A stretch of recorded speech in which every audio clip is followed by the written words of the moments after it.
in the wrong season. Okay? I say shalom, shalom, shalom to all Israel, shalom to all Israel far and near. I say shalom to the faithful elect, to those that love the Most High, to those that's watching this segment on YouTube today. You'll give all praises to the Most High. All right, to our brothers and our sisters over in England, in Europe, wherever we are, in the islands, okay, over in Africa, okay, South America, Central America, to all the Israelites scattered to the four corners of the earth.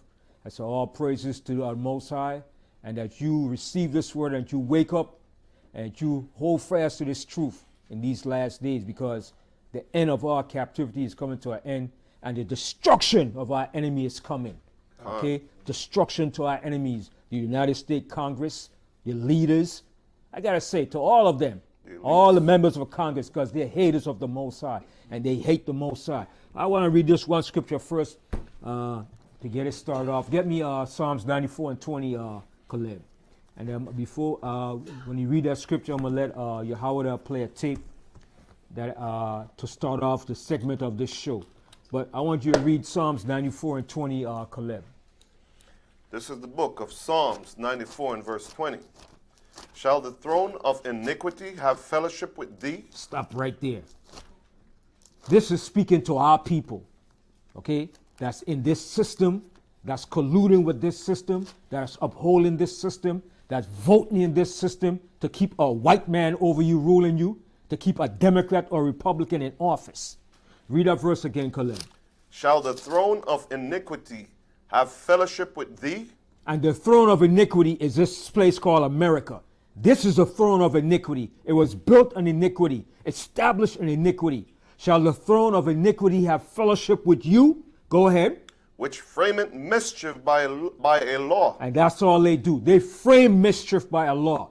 When you frame a law to protect and to uphold anti-Semitism, if you speak against the Zionist state, to put laws in place that for you speaking out against anything that they do, any evil, and put laws in office and say it's anti-Semitism, that's wicked and evil. You can't criticize them for what the evil that they're doing. You say anything pertaining to the Zionist state, it's anti-Semitism. Now you up against federal charges. That's wicked and evil. So the Most High said they frame mischief by a law, and that's all they do. There's more to it, Caleb? Yes, sir. Go ahead.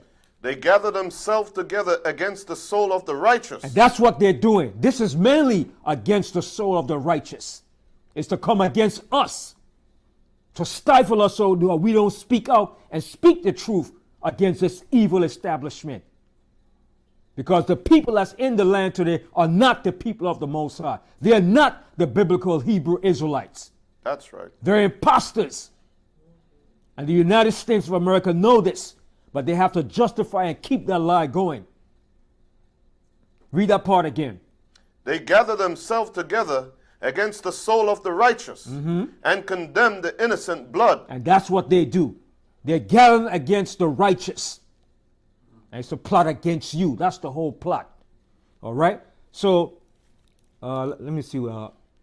Read the rest of it. Read the rest of it, Caleb. But the Lord is my defense, and my God is the rock of my refuge. See, the Most High is our defense. He's our defense. All right? And the Most High, our power, is our rock of my refuge. The Most High is our refuge. Not no damn U.S. Congress or your politicians. Your crooked polytricksters. That's right. Every last one of them, Democrats and Republicans, they all vote the same way when it comes to the state of Israel. They support it 100%. And nothing changes. Continue. And he shall bring upon them their own iniquity. See, that's why I love the Most High and his words. The Most High said, and he shall bring upon them their own iniquity that they're plotting against us. Go ahead. And shall cut them off in their own wickedness. Oh! Praise the Most High. The Most High said he's going to cut them off in their own wickedness that they're plotting against us. All praises to the Most High. Continue. Yea, the Lord our God shall cut them off. That's right. Yeah, the Most High, our power, is going to cut them off. And he's going to cut them off. All praises to the Most High. Hallelujah. Hallelujah. Oh, yeah. So now we're going to play this segment here. We're going to play this segment here. Boy, my soul was vexed all this week, man. It's still vexed. And I'm asking the Most High, bring your judgment, man. Don't slack it, man. Bring it. Hasten it, man. Okay? We're not praying to stay here no longer in this place, man. Okay? Let the Most High bring his judgment. Okay? So, I want the audience to listen to this tape here. It's about maybe 9 minutes. It was this brother named Lucas was speaking on the bill that Congress just passed. And imagine, Congress did this overnight to pass a bill, both Democrats and Republicans, okay, to pass an anti-Semitism bill. And there was one already in the books already. So why do you have to pass another anti-Semitism law? Okay? So we're going to kick this one off. Kick it off, Yahweh. Well, this brother, his name is Lucas. Oh, my goodness. So let me see if I get this straight. The United States of America can give billions and billions, zillions if not, to Israel. The United States of America can give billions and billions and billions, if not zillions, to Ukraine. The United States of America can write copious bills for Israel. The United States of America can get copious bills passed for Ukraine. But somehow, when Americans, specifically black Americans, talk about reparations in this country, that this country did to a specific group of people, that's when they can't find the money. That's when we have to concern ourselves about inflation. That's when, well, what's going to happen? What are you going to do with the money? I'm sorry, but that's some nonsense, okay? And you can miss me with that nonsense.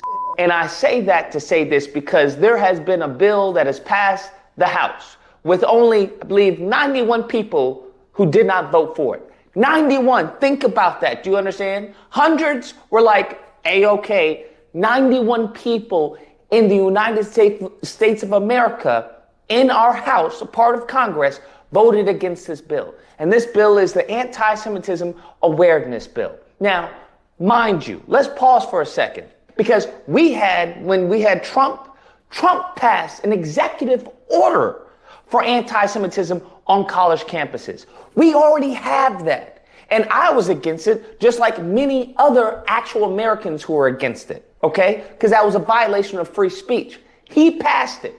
So if Trump gets in office, he's definitely going to be bootlicking. Definitely. Now, the reason why the 91, or I believe out of the 91, 20 Republicans, only 20 Republicans, think about that. 20 Republicans said no to this. And the reason that they said no to this was some bull crap. I want you to understand this is a hustle. This is a hustle. Because you have one such Republican, Marjorie Taylor Greene, who highlights the reason why she was against it. Because what they are trying to do, listen, what they are trying to do, these bootlicking sons of guns, okay, are trying to say, well, this is an attack on Christianity. That's what this is. The reason I'm not going to vote for the bill is because it says that I can't say that the Jews killed Jesus. Now, follow me here, bruh. Follow me here. This is a long list of what they describe as anti-Semitism. And the only issue that Marjorie Taylor Greene and the rest of them have is with the fact that they say this is an attack on the Bible and you can't say that the Jews killed Jesus. Bruh, that's the only issue you have with everything else. They talk about, hey, you can't criticize them for anything that they do, because if you criticize them for anything that they do, that in and of a nutshell is anti-Semitism. You can't accuse them of dual loyalty. What? I can't even accuse you of dual loyalty? You can't talk anything about the Holocaust. You can't even question nothing they say. But let me get this straight. They do this with slavery. They do this with black people. As far as when it comes to the entertainment industry, when it comes to the records, everything that they have listed in this bill, this is done to us. They question slavery all the time. Well, you weren't even a slave. You know, slavery wasn't even that bad. You know, black people had slaves. They do everything and anything to undermine slavery. But in this bill, hey, you can't question nothing. And if you do, that's anti-Semitism. They go on and talk about, hey, when you talk about Israel, as far as Israel, the self-determination of Israel, if you question that, that's anti-Semitism. What? What? Are you kidding me? Are people crazy? Do you not see what's in front of your face? This is eerie. It's getting to the point where it's like the emperor has no clothes on, and it's like, is this the Twilight Zone? Any form of criticism, any form of suggesting that the group is responsible for what one person did, isn't that what they do? Not they, but isn't that what the country does to black Americans? Oh, black people are responsible for 50% of the crime. Black people do. Bro, that's not all black people. What are you talking about? Everything that this country has done to us, they are saying, hey, you can do it to the Negroes. You're not doing it to us. And the fact that it passed in the House should tell you something. Should tell you something.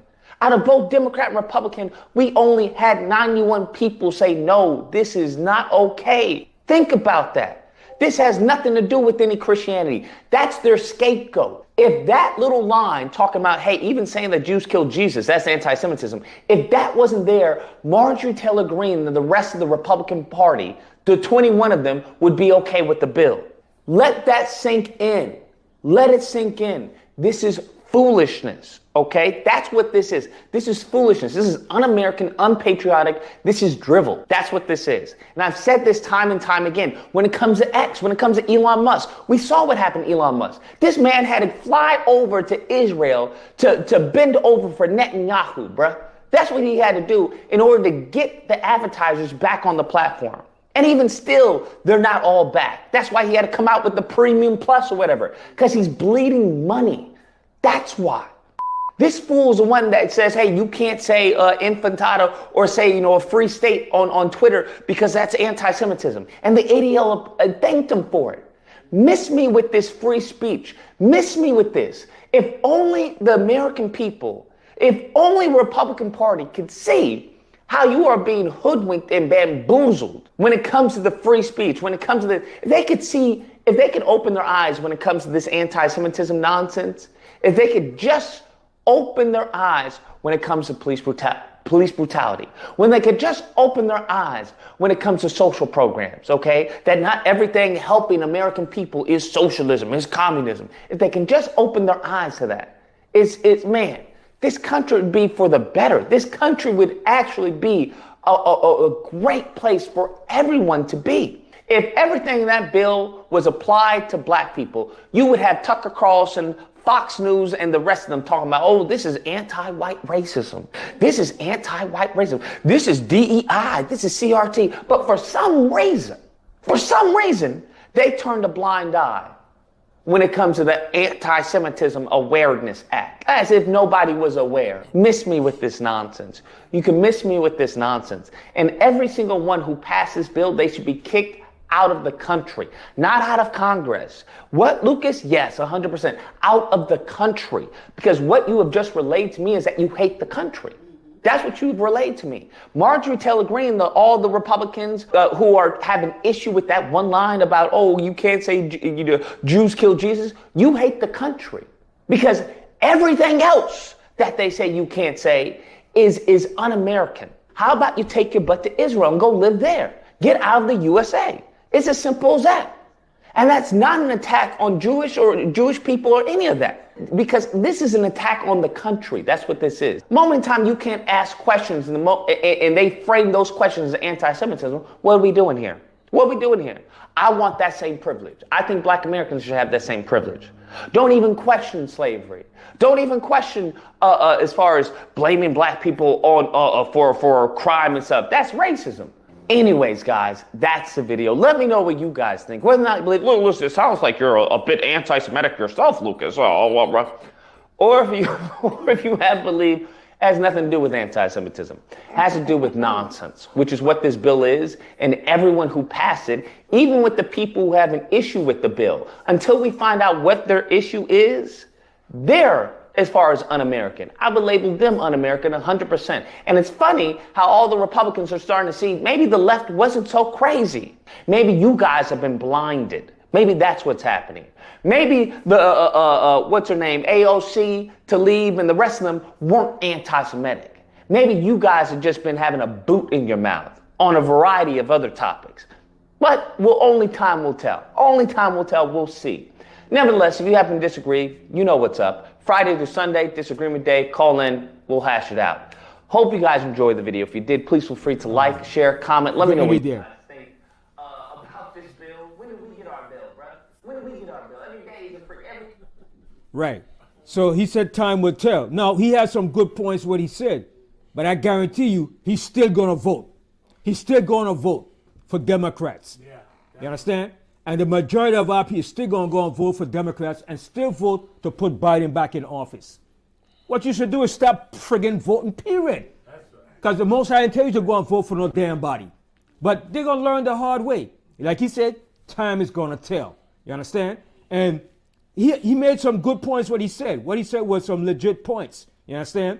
When it comes to us, they want to ridicule and make false with, well, this slavery, well, you weren't slave. We don't have the money to pay for all of you. The country will go bankrupt. Every excuse. But there's no excuse. They get, like he said, they get billions plus zillions of dollars. But it's all good and well because the Most High has a great plan for both of them. He has a plan for Democrats and Republicans, and he has a great plan for us. You understand? But our plan, our future is not here in this country. It's over. We're going home. And the problem with a lot of our people, we think that we're going to be here for eternity and that we have to catch up to America to get equal rights and justice. No, baby. The judgment is here. After this judgment, we're leaving out of this damn shit stem. Okay? And the Most High is going to burn this place with fire. That's right. Okay? And who don't like it, that's too bad for you. You're going down with it too. Okay? And because I'm going to drop some fire and this here, fire scriptures, man. It ain't over, man.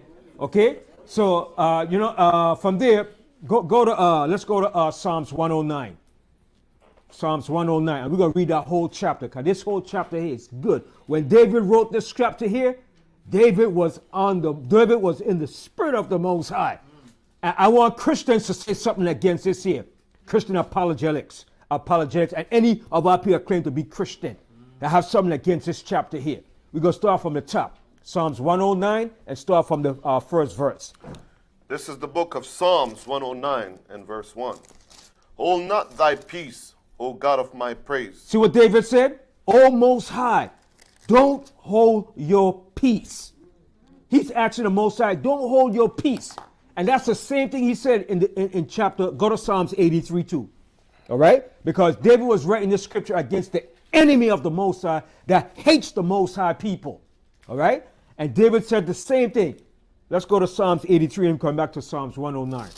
Psalms 83 and read the first verse. This is the book of Psalms 83 and verse 1. Keep not thou silent, O God. See what David said? Don't keep silent, O Most High. Don't keep silent. Don't hold your peace. Don't be quiet. David was asking the Most High to act on this thing, man. Okay, go ahead. Hold not thy peace. He said, hold not your peace. Don't hold your peace. And that's what we ask in the Most High. Don't hold back your peace, man. All right? Hold that. Go to Psalm 42. I'm getting heated up now, man. Go to Psalms 42. Isaiah 42. Hold all those scriptures. Isaiah 42. Isaiah 42 and 13. This is the book of Isaiah, chapter 42 and verse 13. The Lord shall go forth as a mighty man. That's right. That's how the Most High is going to go forth, as a mighty man. Go ahead. He shall stir up jealousy like a man of war. And that's the nature of the Most High. He's going to stir up jealousy like a mighty man of war. Go ahead. He shall cry. He shall cry. Yeah, go ahead. Yeah, roar. He's going to roar like a lion. And when a lion roars in that jungle, man, his voice is heard for miles. Okay? Everybody fears. The animals fear when they hear his roar in the jungle, man. Okay? Go ahead. He shall prevail against his enemies. Yeah, the Most High is going to prevail against his enemies. All of our enemies. Every last one. Go ahead. I have long time holding my peace. See what it said? The Most High said, I have long time holding my peace. The Most High been sitting back quiet. He ain't been doing nothing. He allowed this crap to go down. I have long time holding my peace. Go ahead. I have been still. Yeah, the Most High said, I've been still. Okay, go ahead. And refrain myself. The Most High said he refrained himself and he allowed these white supremacists, white European powers to do all the dirt in the earth. Rob, steal, destroy, kill the Most High people. Okay, set up unjust laws. The Most High allowed to go down to show our people. Go ahead. Now will I cry like a travailing woman. The Most High said, no, he's going to cry like a travailing woman. You know what's a travailing woman? A woman that's about to give birth to a child. She's crying out, ah, ah, and the pain is hitting her. The Most High is giving an example of that. He's going to cry like a travailing woman. Meaning the Most High is angry. He's pissed off. Go ahead. I will destroy and devour at once. Yeah, the Most High, he's going to destroy and he's going to devour at once. Go ahead. I will make waste mountains and hills, and dry up all their herbs, and I will make the rivers island, and I will dry up the pools. Okay, now go back to Psalms 83 and read Psalms 83 again. Then we're going back to Psalms 109.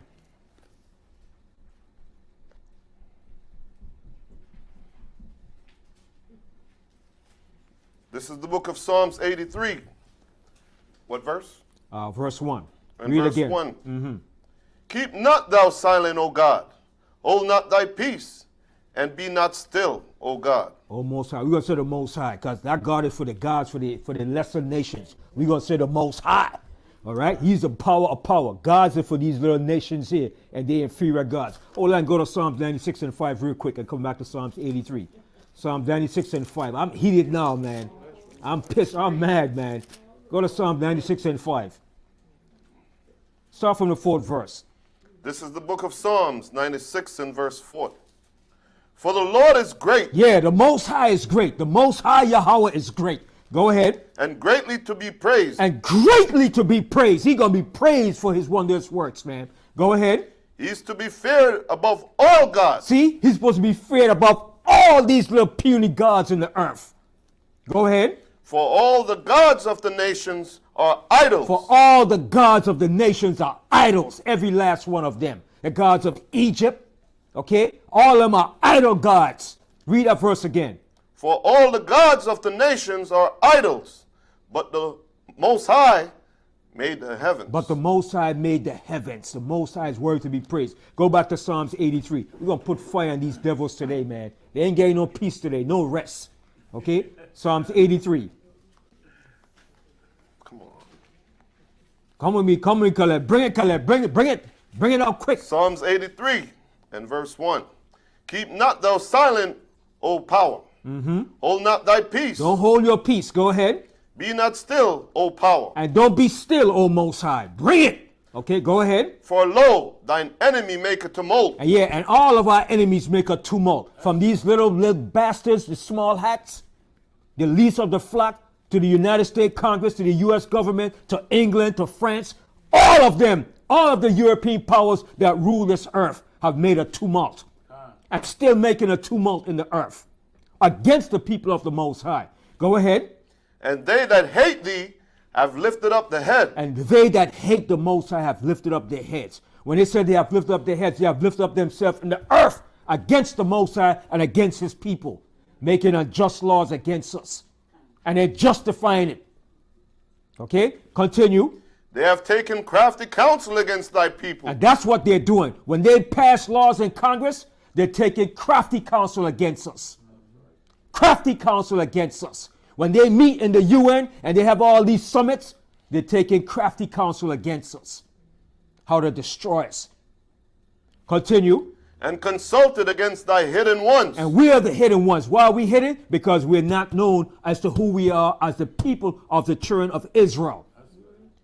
We're classifying ourselves as African Americans, Muslims, and all this foolishness. But not who we are, the children of Israel in exile. Continue.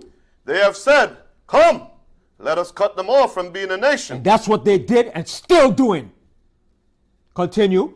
That the name of Israel may be no more in remembrance. And that's our name. Yeshur Allah. That's our name. That the name of Israel be no more in remembrance. Continue. For they have consulted together with one consent. They are confederate against thee. That's right. They're all confederate against the Most High. Let's read the names. Go ahead. The tabernacle of Edom. Yeah, the Edomites. The Ishmaelites. What do they call themselves? Jewish? Okay?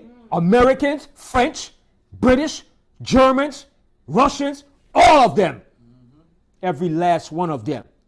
Continue. And the Ishmaelites. Yeah, the Israelites, them Arabs. The Arabs, yeah. They're number one on the Most High hit list. Okay? And you saw Blinken just went down this week to Saudi Arabia to cap a deal with Saudi Arabia. Okay? It's a cap an economical and technological and militaristic deal to keep the state of those imposters strong. You understand? Because Saudi Arabia is a boot-licking coon for the state of Israel. Okay? So it's all about keeping the state of Israel intact, strong, and well fortified with technology and militaristic powers. And it's also for them to have that major strategic geopolitical gateway in Haifa and Tel Aviv to get a seaport to direct transport of goods of import and export to the state of Israel and to cut off the rest of the Arab world. That's what it's all about. Okay? And America is behind of it. America, Britain, and France. And Saudi Arabia is a coon state. Okay? And the people that's running Saudi Arabia are not the true sons of Ishmael. That's right. They're a bunch of damn Ottoman Turkish Khazar white boys. Bunch of Edomites. Continue. Of Moab. Of Moab, go ahead. And the Agarenes. And the Hagarenes are another group of Africans. Okay? Go ahead. Gebal. And Ammon. And Amalek. And Amalek. You know about Amalek? That's the little small hats. I'm not going to mention his name because I know they're going to take it down. You go figure who's the small hats. Okay? I'm not going to mention his name because that's what they want you to do so they could mention anti-Semitism. Okay?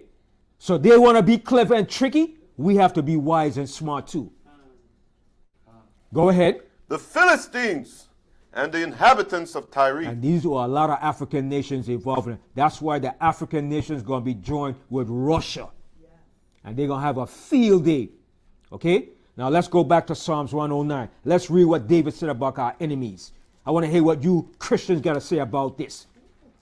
This is a beautiful thing what David wrote. Psalms 109, and let's start from the top again. This is the book of Psalms 109 and verse 1.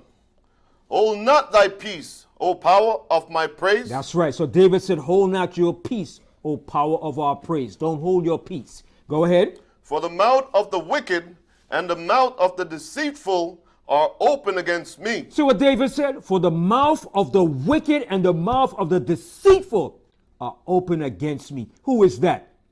When you bring it up to today's date standard, who does that represent? The U.S. government, the politicians, and the media. The media is the strongest weapon that this country has to enforce and promote their propaganda. Without the media, they won't be able to do a lot of things that they're doing.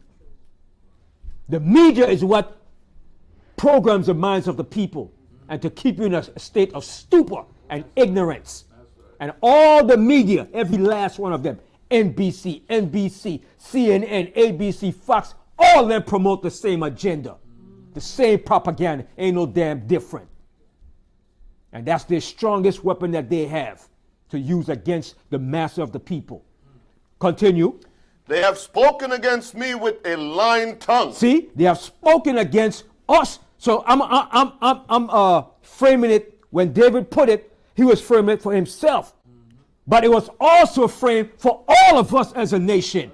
Because when David wrote this, he wrote it for himself and for the entire nation of his people. And when you bring up to today's standard, it represents all of us that they're doing these things against. Read that part again. They have spoken against me with a lying tongue. They compass me about also with words of hatred. With words of hatred. And that's what they do. Words of hatred. Continue. And fought against me without a cause. And that's what they do every day in their little secret chambers in the Congress. When they get with their congressmen, their politicians, the elite, they fight against us. Okay? And they pass unjust laws. Like we said, we read earlier, They frame mischief by a law. Okay? That's how they use the power, by framing mischievous laws. Continue. For my love, they are my adversaries.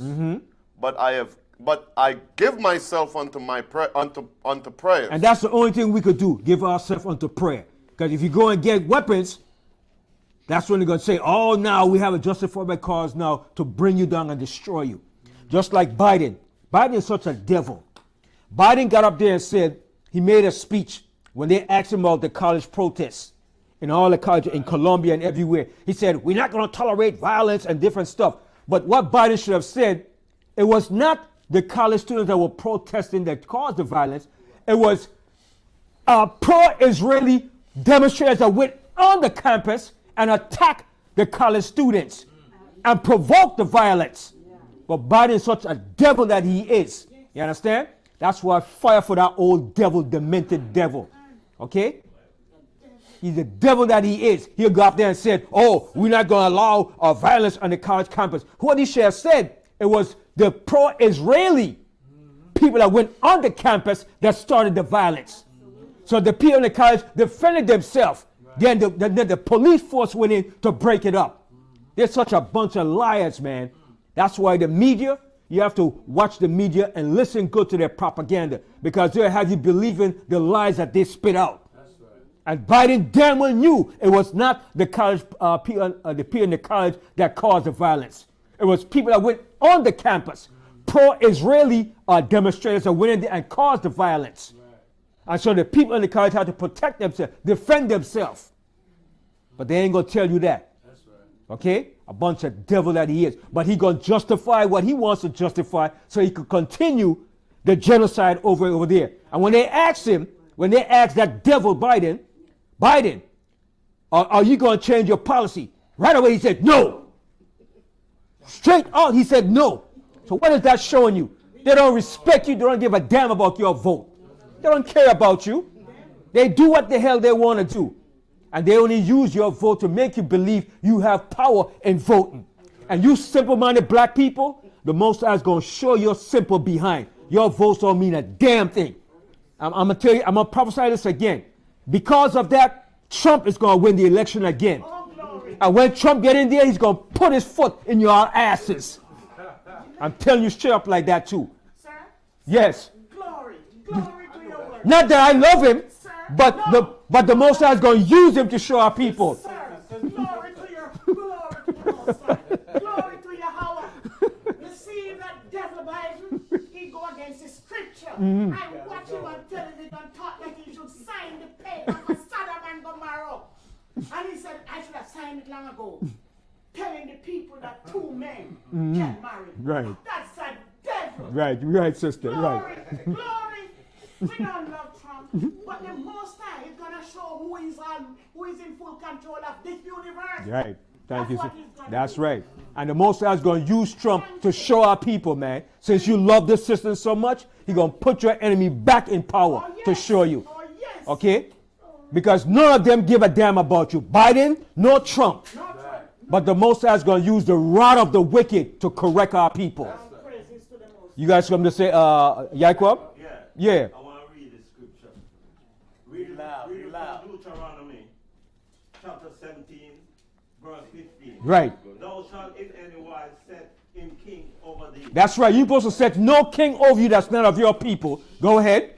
Whom the Lord thy God has chosen. One from among thy brethren. You're supposed to choose one from among your people. You're supposed to put no enemy over you to be president or ruler over you.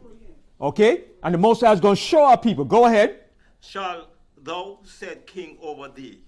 Thou mayest not set a stranger over. That's right. The Most High said you're not supposed to set a stranger over you to rule over you, to be no president, no governor, no mayor, or no of that sort. There's more to it? Yes. Go ahead. Which is not thy brother. Which is not your brother, which is not of your people. There's more to it? All right. Hallelujah. All right. And y'all gonna see. A lot of people think, oh, because Trump going through, the Most High is going to put that devil back in office. And all his rich friends is going to put him back in office. Just to show you simple-minded black people, your vote doesn't mean a damn thing. Okay? I know that's going to hurt a lot of our people, but like I said, I don't care. Kick the rocks. Kick it barefooted, man. Okay? Let's continue reading the scripture. This is the book of Psalms 109 and verse 5. And they have rewarded me evil for good. And that's what all of them been doing, both Democrats and Republicans. They have been rewarding me evil for good. All of our good, they reward us evil. Go ahead. And hatred for my love. And hatred for our love. That's all we've been getting. Hatred for our love. Okay, go ahead. Set thou a wicked man over him. Ooh, you hear that? Set thou a wicked man over him. Go ahead. And let Satan stand at his right hand. So what you Christians got to say about that now? What you Christians got to say about that? David said, and let Satan stand at his right hand. So David was wrong when he said that? No, David was right. Okay, continue. When he shall be judged, let him be condemned. See what David said? When he shall be judged, let him be condemned. Okay, go ahead. And let his prayer become sin. And let his prayer become sin. This psalm here should be a national anthem. This should be a national anthem for our people. When you can't get justice from the Most High, this should be your national anthem against the wicked. Continue. Let his days be few. So he said, let his days be few. That's what we ask in the Most High. Let his days be few. Go ahead. And let another take his office. Go ahead.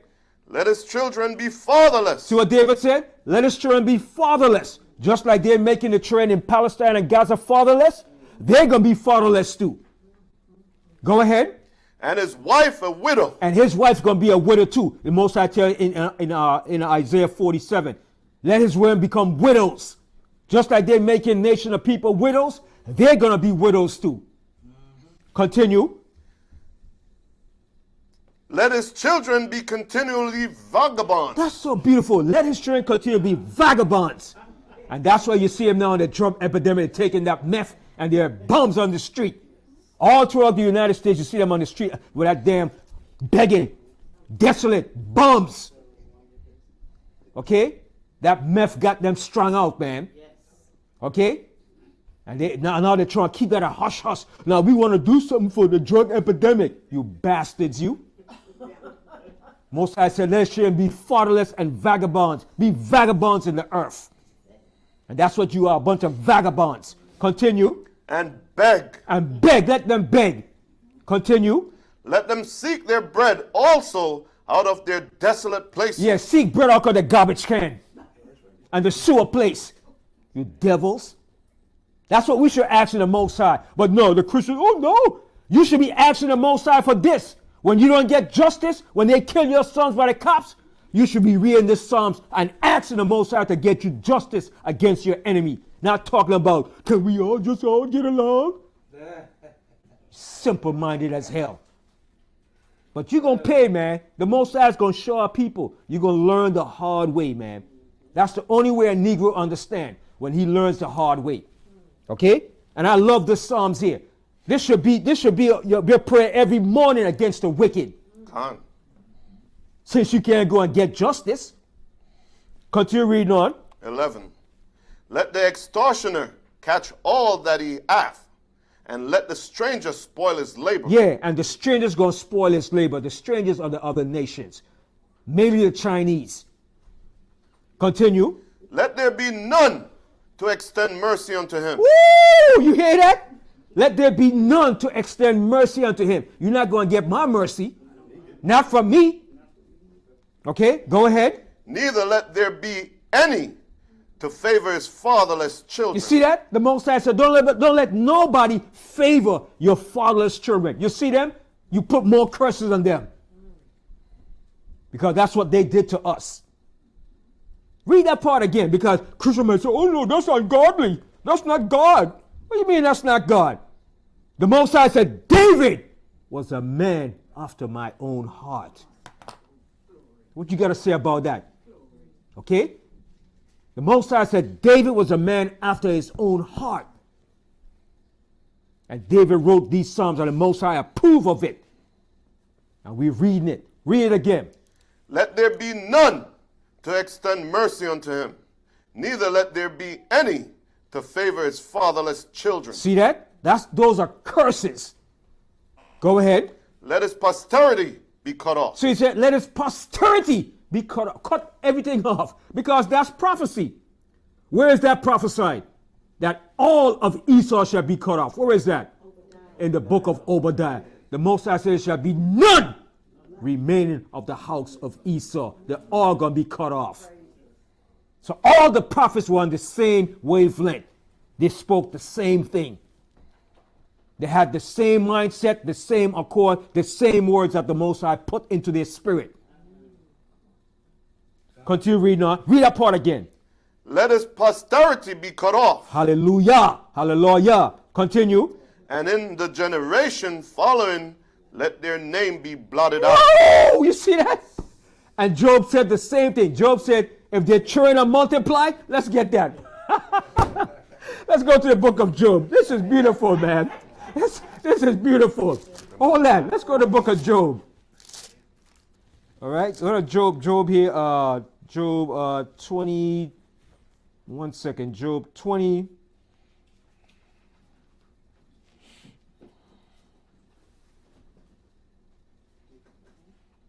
It said, if his children be multiplied, they are multiplied for the sword. Job 20, I think it's 21. Give me 1 second. No,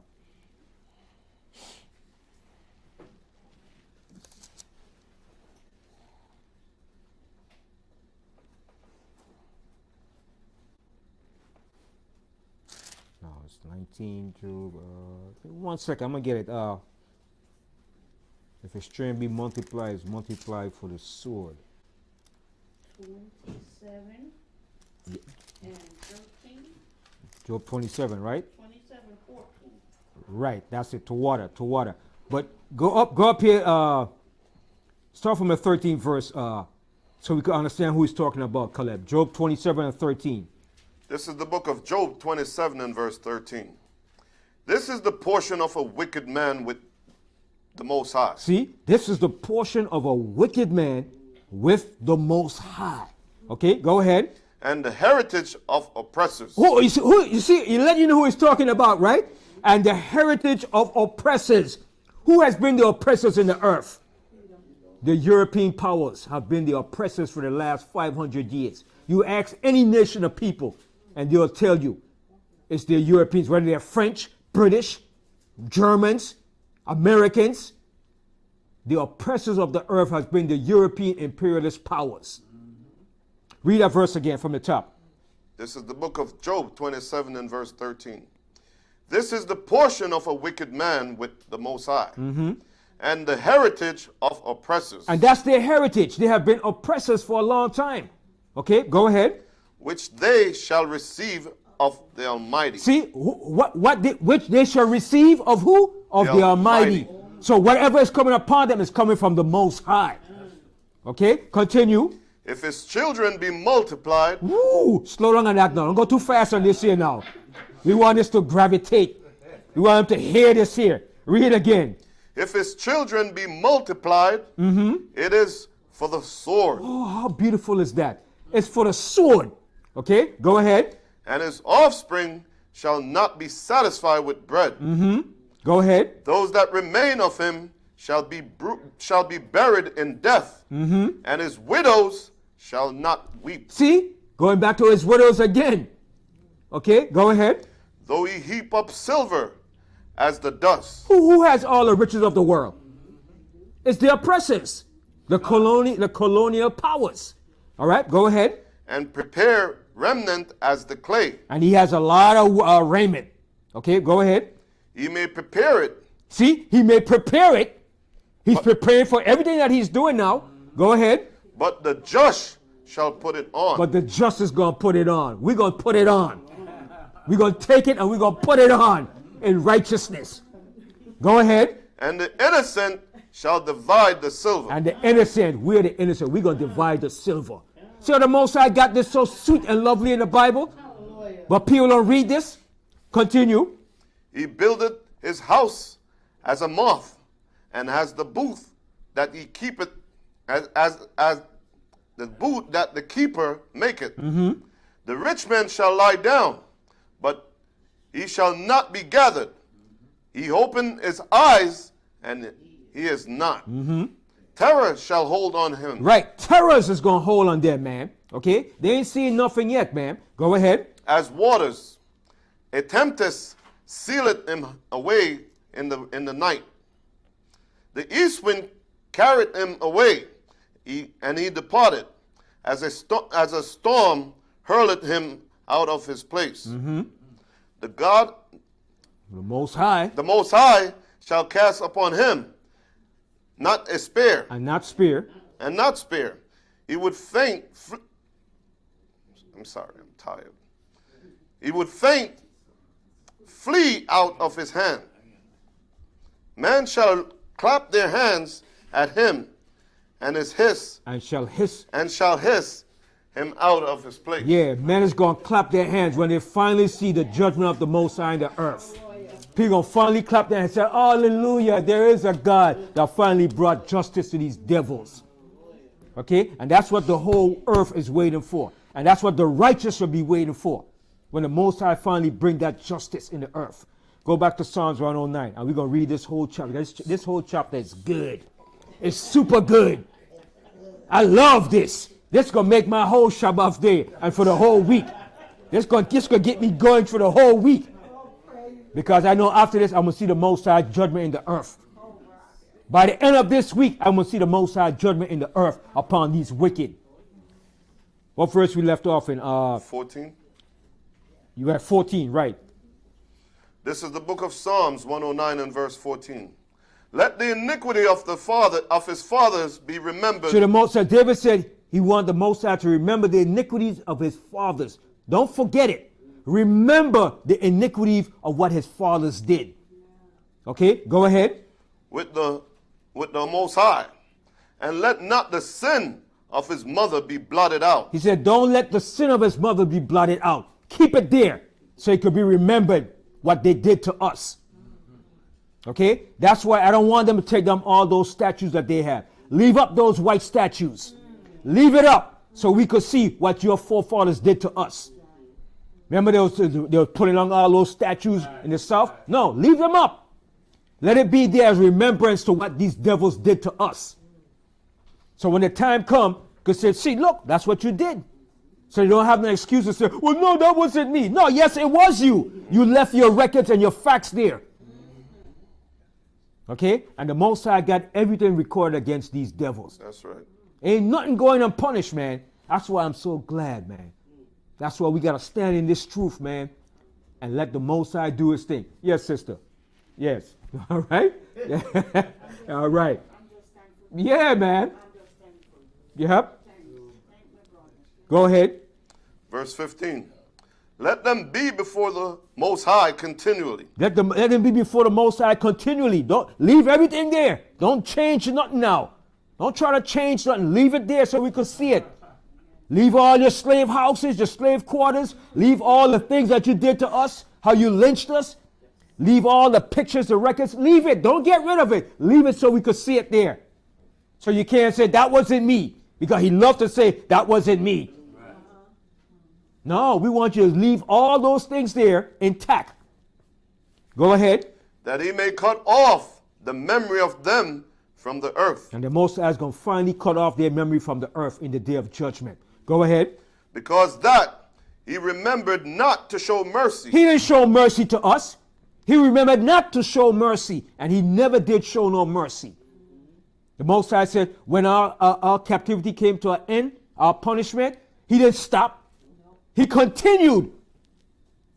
The Most High said, I was a little displeased at the heathen, and they helped to further our afflictions. Okay, continue. But persecuted the poor and the needy man. And he's still doing it today. He's persecuting the poor and needy still today. Go ahead. That he might even slay the broken in heart. And that's what he's doing. He's slaying the broken in heart. When he make these laws, it's to come against us. Go ahead. He loved cursing. Yeah, he loved cursing. He loved it. Go ahead. So let it come unto him, So David said, let it come unto him now. Go ahead. as he delighted not in He blessing, doesn't like to bless because I'll show you an example.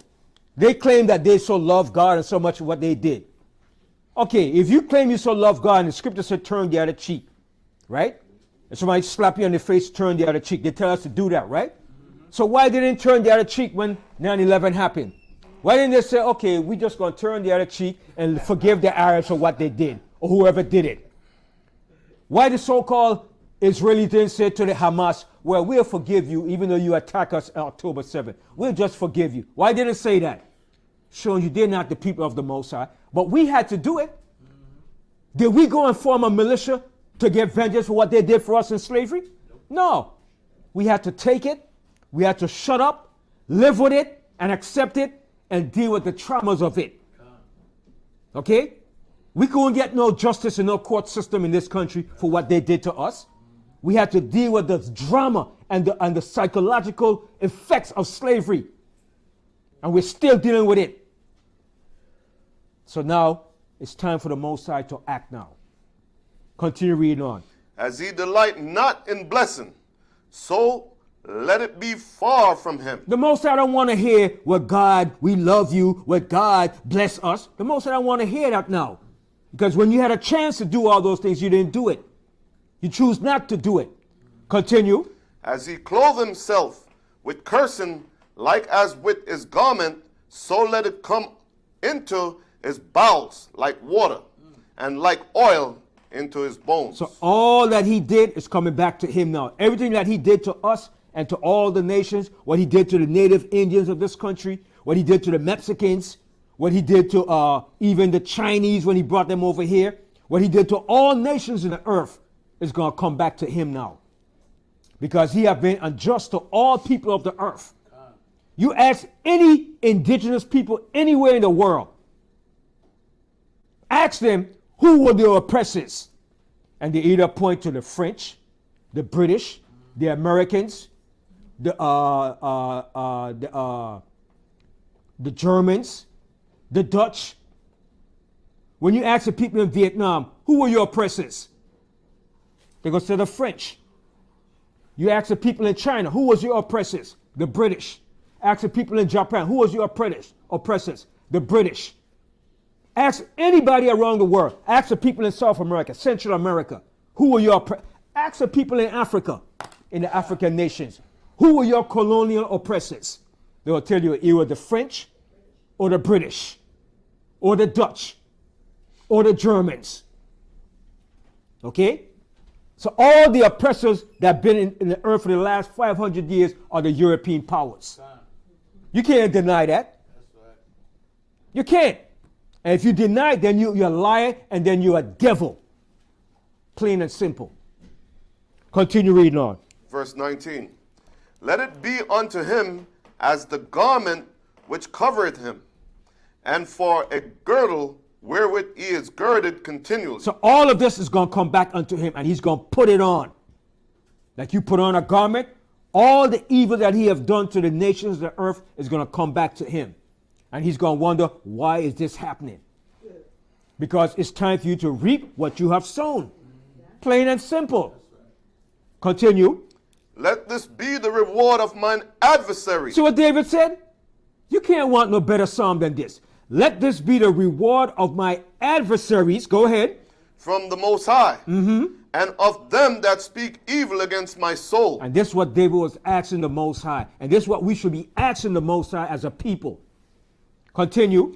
But do thou for me, O Most High, the Lord, the Most High, for thy name's sake, because thy mercy is good, deliver thou me. And David said, but do thou for me. He said, do this for me, O Most High.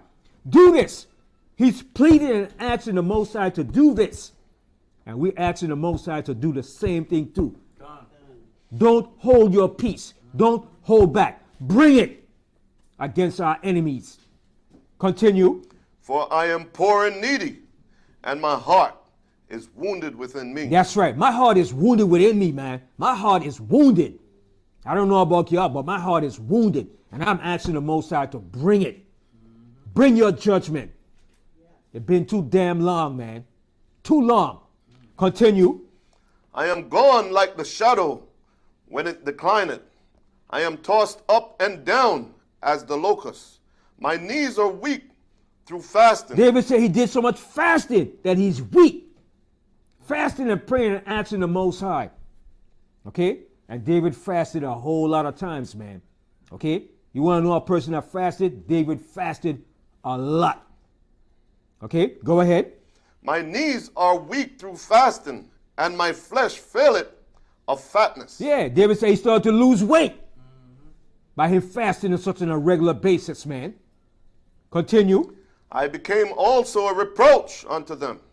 When they look upon me, they shake their heads. Yeah, when they saw David, they said, "Damn, David looked like he's on crack or something." The way he was fasting, he was losing so much weight. All right, go ahead. Help me, Most High, my power. Oh, save me according to thy mercy, that they may know that this is thy hand. See, that they may know that this is your hand. This is the Most High's doing. Okay, continue. That thou, Most High, has done it. That the Most High has done it. And when we all say the same thing, the Most High will react to it. Because that's the power the Most High give us. Instead of us trusting in the damn system, this is what we should do. Return to the Most High and ask the Most High to bring your justice. And do for us. Don't rely on this damn system. Go, oh, we're going to the system. We're going to the Democrats. Democrats don't give a damn about you. Nor the Republicans. Continue. Let them curse, but bless thou. When they arise, let them be ashamed, but let thy servant rejoice. See? And let your servant rejoice. Continue. Let mine adversary be clothed with shame. See what David said? Let my adversaries be clothed with shame. That's what we want our adversaries to be shamed with, to be shamed. To be clothed with shame. Expose them for the hypocrisy that they're doing. Continue. And let them cover themselves with their own confusion. See? And let them cover themselves with their own confusion. Hold that, because the Most High said he's going to bring a spirit of confusion amongst them. Go to Psalms, Isaiah 11. Hold that.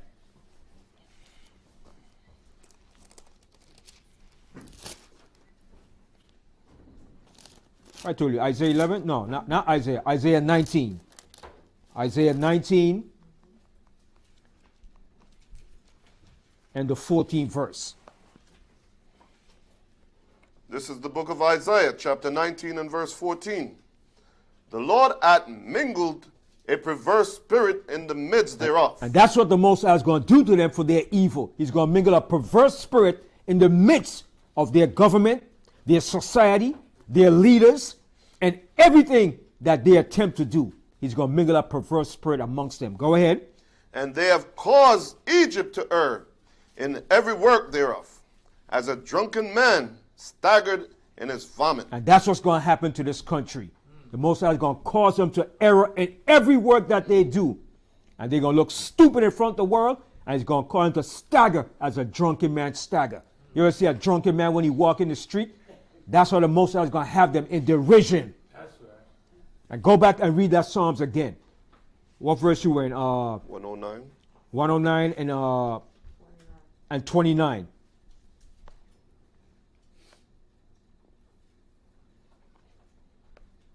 Psalms 109, 29. This is the book of Psalms 109 and verse 29. Let mine adversary be clothed with shame. That's what we want, to be clothed with shame. Right? Continue. And let them be covered, and let them cover themselves with their own confusion, as with a mantle. Right. Cover their own confusion. Okay? Let them cover themselves with their own confusion. So let all the confusion come upon them and make them look stupid in front of the world. All right? And they're going to have to cover it up with a mantle. So that means they're going to use hypocrisy and lies to cover up the things that they've been doing in the earth. And it's all hypocrisy. Continue. I will greatly praise the Most High with my mouth. Yea, I will praise him among the multitude. And that's what we have to do. Praise the Most High for his judgments in the earth. Go ahead. For you shall stand at the right hand of the poor, Who's going to stand at the right hand of the poor? The Most High. Go ahead. to save him from those that condemn his soul. See? And that's what the Most High is going to do, to save them that condemn our soul. So we have the Most High in our defense, in our corner. Okay? So everything that they're trying to do is going to turn back against them. Like the Most High said, all the curses that came upon us, he's going to reverse those curses back on our enemies. Okay? Let me read that to you in the book of Deuteronomy. All right? And that's what we want the Most High to reverse all the curses that came upon us, to reverse it upon our enemies. That's right. Go to Deuteronomy, I think it's 30.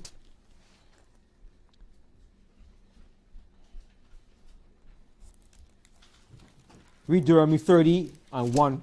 Okay, read the first verse. This is the book of Deuteronomy, chapter 30 and verse 1.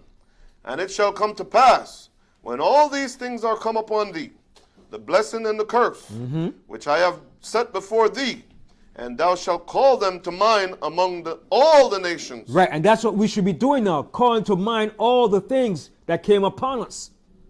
Okay, go ahead. Whether the most high thy power hath given thee, and shall return unto the most high thy power, and shall obey his voice, according to all that I command thee this day, thou and thy children, with all thine heart and with all thy soul, that then the most high thy power will turn thy captivity and have compassion upon thee. And that's the point where now the Most High is going to turn our captivity and have compassion upon us. Go ahead. And I will return and gather thee from all the nations. See? And he will return and will gather us from all the nations. Go ahead. Whether the most high thy power hath scattered thee. See, wherever we're scattered, the Most High is going to gather us. And this hasn't happened yet. So how could this fit the so-called imposter little small hats? This doesn't pertain to them. Go ahead. If any of thine be driven out unto the uttermost part of heaven, from thence will the most high thy power gather thee, and from thence will I fetch thee. And the most high thy power will bring thee into the land which thy fathers possessed, and thou shalt possess. And we're going to possess it. Okay, go ahead. And he shall be, and he will do, and he will do thee good, and multiply thee above thy fathers. Check that out. He's going to multiply us above our fathers. So you think our fathers was wealthy and rich and off and well off? He's going to multiply what they had. Okay, exceedingly. Continue. And the most high thy power will circumcise thine heart, and the heart of thy seed, to love the most high thy power with all thine heart and with all thy soul, that thou mayest live. And the most high thy power will put all these curses upon thine enemies. See, the Most High said, now when we come to the end of our captivity, he said, now will I put all these curses upon thy enemies. Read that part again. And the most high thy power will put all these curses upon thine enemies, and on them that hate thee, which persecuted thee. See that? And he's going to put it upon them that hate us and that persecuted us. Hallelujah. So the Most High vengeance is coming upon them. They're going to reap what they have sown, baby. And it's a beautiful thing, man. You know, the old saying, man, it said, it was a song that says, oh man, I forgot it, but it's gonna come back to me. But man, boy, I tell you, payback is a mother, man. Payback is a mother, man. And when it comes, man, it comes back double. Believe me, man, it's coming double. And they're gonna pay. They're gonna pay, man. Okay? All that they're doing, they're gonna pay. And the lies that they continue putting out there and adding up and trying to suppress the truth that we're the children of Israel, they're going to pay more and more for that. Each time they try to suppress the truth, the Most High is going to hit them harder. Okay? So, I just want to pause on this for a while, and I want to show another video. This video may be about 7 minutes long. It's about Netanyahu. It's about the ICC, the International Criminal Court, want to bring Netanyahu up on charges and arrest him. Okay? So I hope it goes through. We're going to play that, just a segment of it, to show you what is taking place in the earth. Because the people in the earth are tired of this. They're tired of the oppression. You understand? And when it comes to our people, it's only a remnant of us that are tired of this. The masses, they love this BS. They go along with it. It's like entertainment. Yeah. But the Most High said that remnant, that's why the Most High said the remnant is going to hate this thing, man. You understand? And that's who the Most High wants to save and hear. The remnant. Okay? Those that are not sighing and crying, the Most High doesn't give a damn about them. Only those who are sighing and crying, the Most High cares about. Those that love this, that go along with it, you're going to reap the same judgment as the enemy. That's right. All right? Go ahead, Yahweh. Kick it off. Okay, that one that you wanted ain't going through. It's not coming up, huh? They probably took it down. This one, South African calls on ICC to arrest Netanyahu. You want that one? Yeah. Mm-hmm.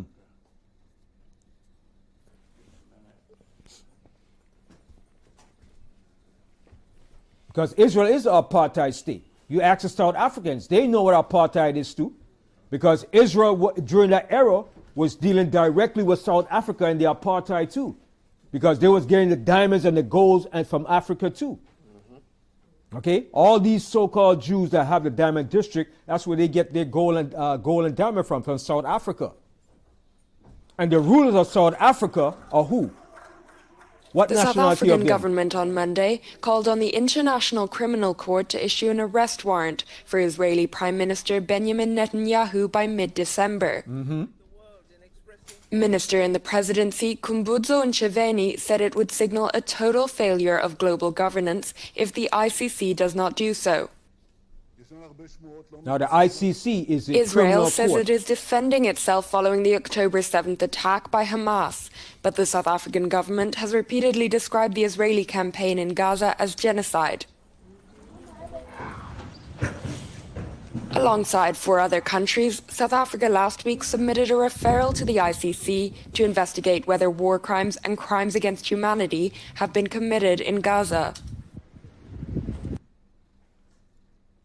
A longtime supporter of the Palestinian cause, South Africa has also recalled its ambassador and diplomatic staff from Israel. Following South Africa's move on Monday, Israel recalled its own envoy in Pretoria.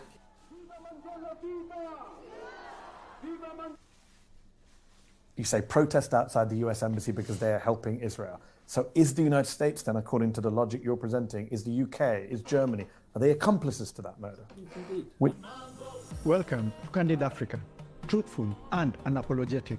You said last week you issued a call for South Africans to protest the war outside the embassies of the 5 primary supporters of Israel.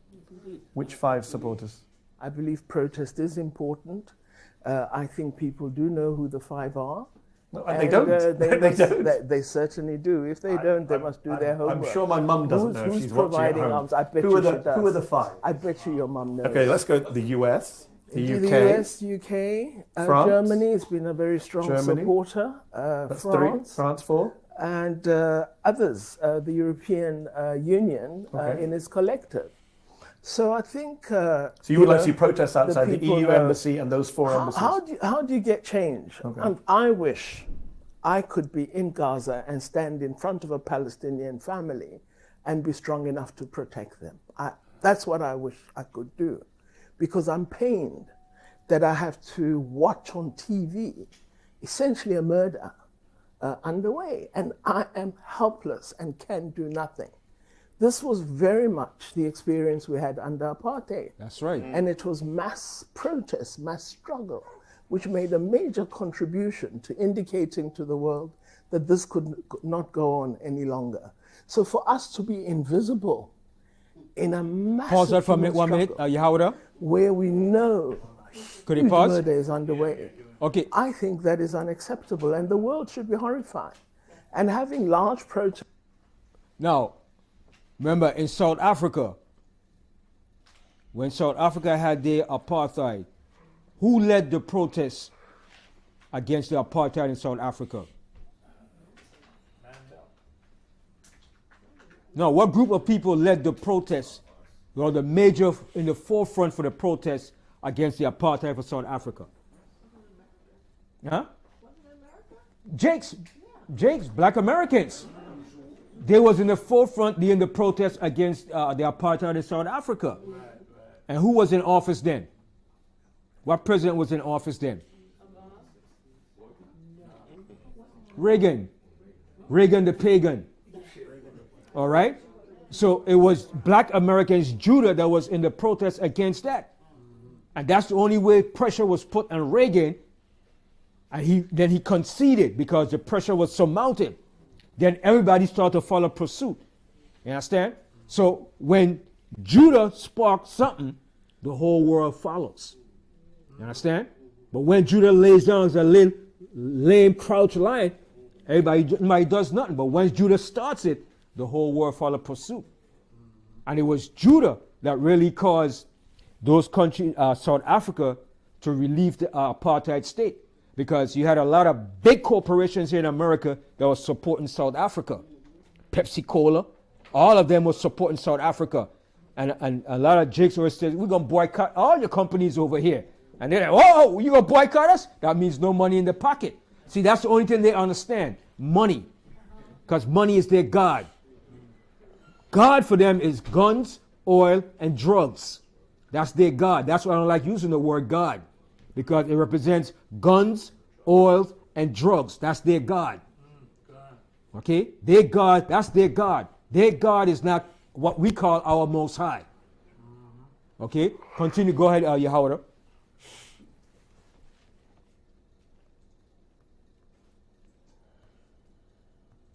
Just with 1 million is insufficient. There has to be an ongoing campaign to say to the world, this can't be.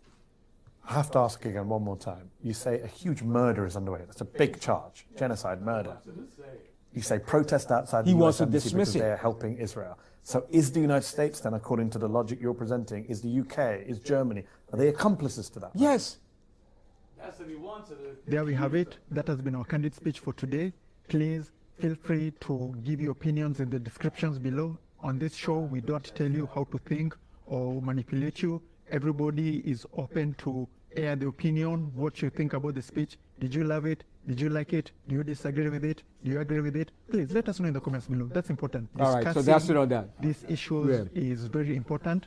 So, but you see how the wicked operate, right? He wants to dismiss the fact that the United States and Europe and all of them are guilty and try not to put the guilt blame on them. Right. You understand? But they're guilty of it. Because they sponsor, they finance, and they support it. You understand? But that's how the wicked are. They like to take away the guilt of what they're doing and say, no, we don't do that. But the Most High tells you that's what they do. Right? Go to Psalms 55. Let me show you something here. Psalms 50. Go to Psalms 50. Psalms 50, and then we'll get Psalms 55. Now, when you read this here, man, the Bible is such on point, man, that it's right here. It's right, man. It's such on point, man. Listen to this here. Psalms 50 and what? Psalms 50 and start here. Psalms 50 and start from the 16th verse. This is the book of Psalms, chapter 50 and verse 16. But unto the wicked, the Most High said, What hast thou to do to declare my statute? Or that thou shouldest take my covenant in thy mouth? What do these bastards have anything to do with the Bible, some of the Bible, Jesus and all this stuff? That should not even be in their mouth. Right. That God forgive their sins. Jesus died for them. That should not even be in their mouth because the covenant was not given to them. They shouldn't even speak nothing about the Bible, talking about Jesus died for our sins. No. Who told you that? Okay? Go ahead. seeing thou hatest instruction, They hate instructions. Go ahead. and castest my words behind thee. And how do they cast the Most High words behind them? How do they do that? Give an example of that. Like putting all the lie, or putting the truth behind. And what else? Another prime example of that. Establish their own laws. Establish their own laws above the Most High. Then when you go in the courthouse, what do they do? They hold up the Bible and said, do you solemnly swear to tell the whole truth? Then what do they do after that? They throw the Bible back to the side. You see how a bunch of wicked and hypocrites they are? If you're going to tell me swear in the Bible, then judge me according to what the Bible says, not according to your penal laws.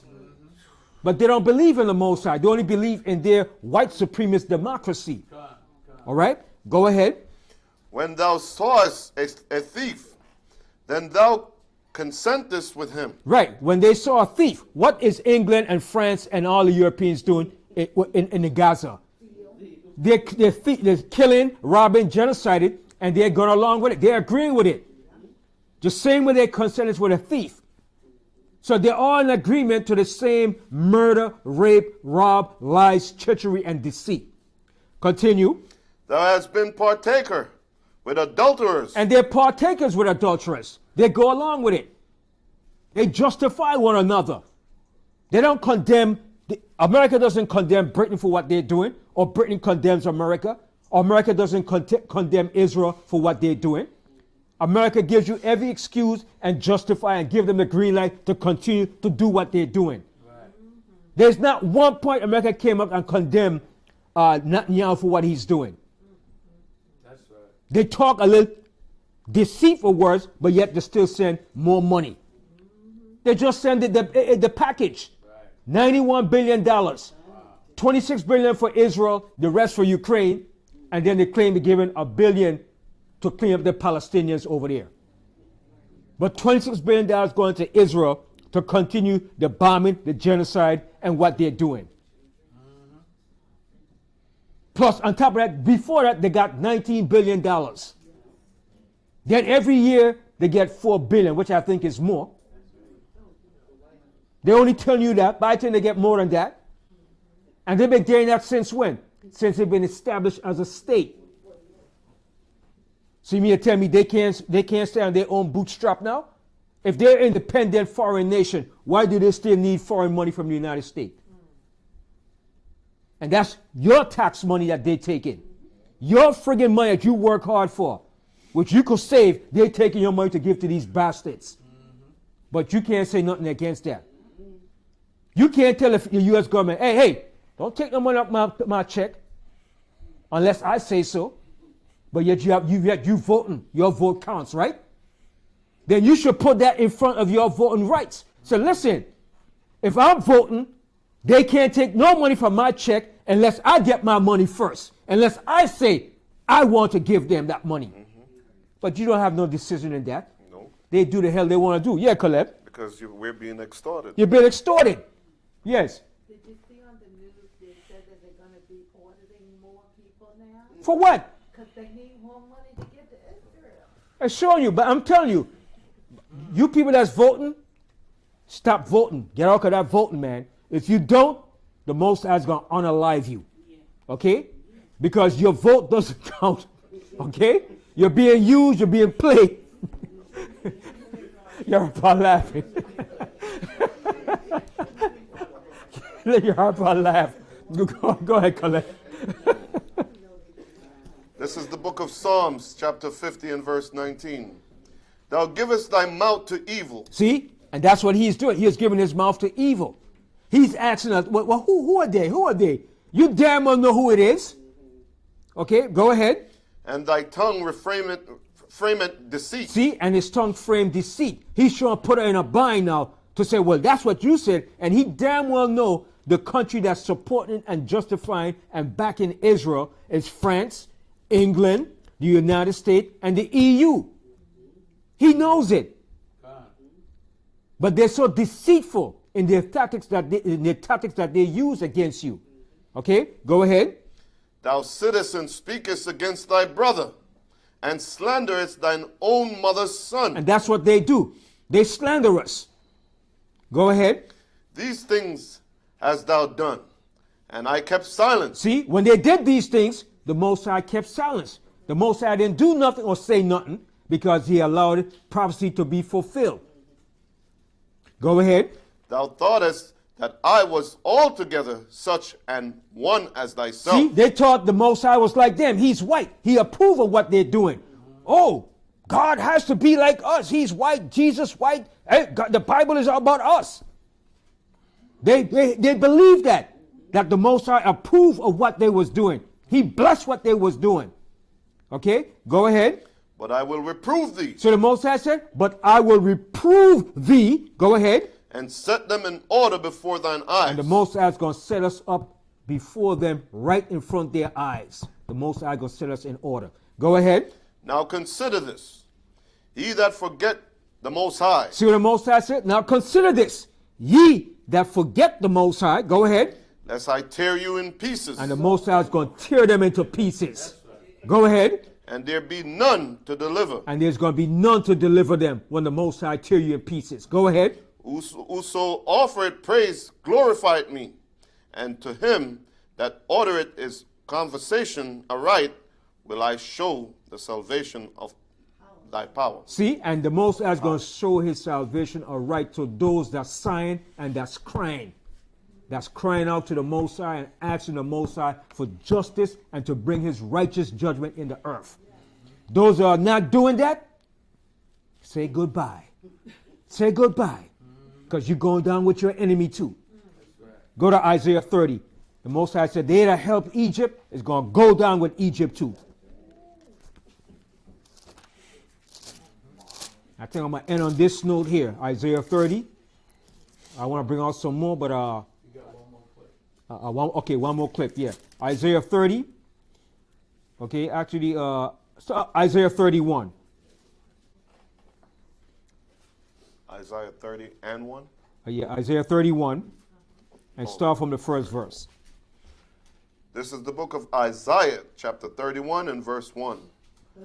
Woe to them that go down to Egypt. Notice the first word. Woe. Destruction. That's a warning to our people. Woe to you, our people that's trusting and voting in this Democratic and Republican system. Woe to you. Get out, stop voting before the Most High unalive you. You're being warned today. Get out, stop the voting, stop the bull crap. It's over. The judgment is here. Trust in the Most High and stop putting your trust in politics. Read that verse again. Woe to them that go down to Egypt for help. Yeah, and you're going down to Egypt for help. We want the white man to do us this. The vote. You simpletons. Go ahead. And stay on horses. And you stay on the horses, which is the strength, the power of Egypt. Go ahead. And trust in chariots. And you trust in the chariots, all the power that Egypt has, the military might. Continue. Because they are many. Because they are many.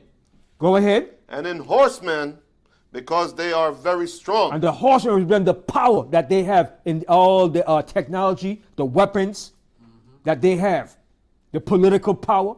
Okay, go ahead. But they look not unto the Holy One of Israel. See, but you're not looking unto the Most High, the Holy One of Israel. You're looking more to the white man politics than you looking to the Most High. And don't tell me that's not so. All you people in the churches, your preacher and your pastor, have you believing in that crap. Trusting the damn democratic system. You don't look to the Most High. You look into politics to save you and to do for you. Continue. Where am I? 2. Yet he also is wise and will bring evil and will not call back his sword. So the Most High said, the Most High is going to bring this evil and he will not call back his words. The Most High is going to allow this evil to come upon this system. Go ahead. But will arise against the house of the evildoers. And the Most High is going to rise against the house of the evildoers. And America is the house of the evildoers. Go ahead. And against the help of them that work iniquity. And against the help of them that work iniquity. Go ahead. Now the Egyptians are men. The Most High said the Egyptians are men. America, they're men. They're not the Most High. Go ahead. And not the Most High. They're not the Most High. Go ahead. And their horses flesh, and not spirit. And not spirit. Go ahead. When the Most High shall stretch out his hand, both he that helpeth shall fall. See? So all you that help in this country to continue the wicked and the evil, you're going to fall with it too. Because you're aiding and you're abetting the evildoer. Even in their own law, they have a law. If a person is a criminal or a murderer, and you aid and abet that person, you're just as guilty as a person that committed the crime. Read that verse again, Caleb. This is the book of Isaiah 31 and verse 3. Now the Egyptians are men, and not the Most High, and their horses flesh, and not spirit. When the Most High shall stretch out his hands, both he that helpeth shall fall, and he that is hoping shall fall down. And those that's hoping, that putting your trust in it, that believing it's going to continue and get better, you going down with it too. Go ahead. And they all shall fail together. That's right. So the Most High said you're all going down. Those that's upholding it, that's trusting in it, and those that are the aiders and abettors of it, you're going down with it too. And I can't wait for it too. I'm sick and tired of you so-called black people trusting in this system. Talking, well, if we don't vote, Trump is going to get in. So what if he gets in? If Trump gets in, he's going to do the same thing that the Democrats are doing. It's no different. What the Democrats are doing, the Republicans are doing. What the Republicans are doing, the Democrats are doing. Because it's all against you. It's no damn different. It's the same system by the same vultures. All right? That's it. All right? So let's show that tape, Caleb. Not Caleb, Yahweh. Let's show this tape. All right? Shalom, shalom, shalom. Yes, sir. Shalom. Yes, sir. So we saw how the Russians, I love this, man. The Russians invaded the American military base in Niger.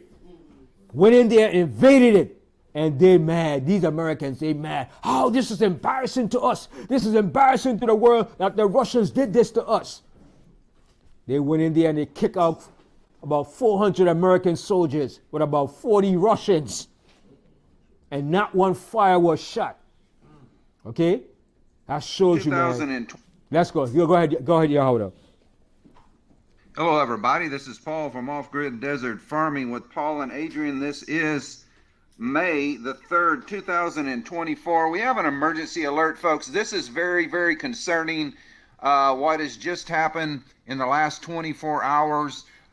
We have news that Russian forces in Niger, the African country, has stormed the American base and demanding the Americans leave their own military base. This information is just coming in. It's not their military destabilization. Base. Russian forces storm U.S. base in Niger. Base is now under the control of the Russians. Leave immediately. Russians have taken the base without firing a shot. Republicans are talking about embarrassing scenes. So the authorities kicked the French out of Niger last year. The French, they were ordered to leave, 1,500 French soldiers. And now the country of Niger has invited the Russians into their country. They have taken over the French base, and now they have taken control over the U.S. American base, a $100 million base that we had. It was a drone base without firing a shot. It does look like that Russia is getting very, very bold. Folks, things are not going very well for the United States right now. Let's go ahead and read the article. Unbelievable scenes are now unfolding in Niger as Russian soldiers under the newly formed African Army Corps have stormed the U.S. 101st Airborne Air Base in Namely. Humiliating scene for the U.S. are unfolding in the region. According to Reuters News, about 60 Russian soldiers have invaded the American military base and are asking the Americans to leave their base immediately. These are the first Russian forces to be transported by the Aleutian two 76 transport aircraft to Niger recently. According to sources in Niger, the leadership of the country gave the green light to the Russian military corps as after the cancellation of the defense agreement with the USA, American forces were not leaving the region. So the military leadership of Niger canceled the long-standing military agreement that the USA had with them and ordered the Americans to leave months ago, folks. And our Pause country, for a minute. we refused Pause for a minute, to Yahweh. leave that military base. So the Niger authorities have sent in the Russians to get the job. See, now everything that's happening is going to prophecy, right? Because remember the scripture in Habakkuk, where the Most High said, "They shall take up a taunting proverb against thee, saying." Let's go to that real quick, right? And then we're gonna play it. And they said they're gonna take up out of the booty. Let's go to Habakkuk. Shall not all these take up a taunting proverb against thee?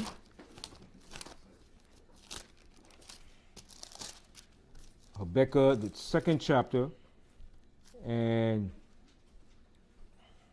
you know what? Let's start from the first verse. Yeah, Habakkuk 2:1. This is the book of Habakkuk, chapter 2 and verse 1. I will stand upon my watch, and set me upon the tower, and will watch to see what he will say unto me. So this is the prophet Habakkuk was saying he's going to stand on his watch and wait and see what the Most High is going to show him and tell him. Okay? And that's what we're waiting for, what the Most High is going to show and tell us in the scriptures and prophecies. But the Most High came to him and told him these things back then. All right? Go ahead. And what I shall answer when I am reproved. Okay, go ahead. And the Most High answered me and said, write the vision. The Most High said, write the vision. Okay? Write the vision. Go ahead. Make it plain upon tablets. Okay? Make it plain upon the tables. The tables. So people could read it. Make it plain on the Bible, the scripts, the words. All right? Go ahead. That he may run that readeth it. For the vision is yet for an appointed time. For this vision was yet for appointed time. It wasn't for the time that he was living. It's going to be for the appointed time when that time comes. And we in that time now. That's the appointed time of the vision. Go ahead. But at the end it shall speak. And at the end, now it's speaking. Now we could see it and speak it. We could talk about it. All right? Go ahead. And not lie. It's not going to lie. Go ahead. Though it tarry, wait for it. It's not tarrying no more. It's here now. 50 years ago, it tarried. But now, today, 2024, oh boy, as soon as you speak it, it's happening. Okay? Go ahead. Because it will surely come. It will not tarry. All right? And not know the Most High tarries. Go ahead. Behold, his soul which is lifted up is not upright in him. Speaking about this devil, his soul that's within him is not upright. He's not an upright man. He's not a just man. Okay? He's a devil. He's a serpent. He's a reptilian. Okay? Like Gad said, he speak with a forked tongue. The white man speak with forked tongue. And that was so symbolic how they said the white man speak with forked tongue. That's prophetic too, man. The way white man speak with forked tongue. Like a damn serpent, a devil. And that's how he is. He never changed. Speak with forked tongue. And that's the best way to describe a human being too, man. When they say a white man speak with forked tongue. Because you know, when the Indians spoke, they spoke like how should I put it? They didn't speak like formal sentences. Right. They spoke like direct words. Right. Straight to the point. Ain't no like, well, no, he's using trickery or semantics. Straight to the point. White men speak with forked tongue. Yes, white men speak like the devil, because he is the devil. Okay, slurring that damn tongue. Biting you every damn way he goes. Okay? And the white man said, the white man's iron horse. I like to when he said the white man's iron horse. What was he talking about? The train. The train. The white man's iron horse. And the trains are iron horse. is made from iron.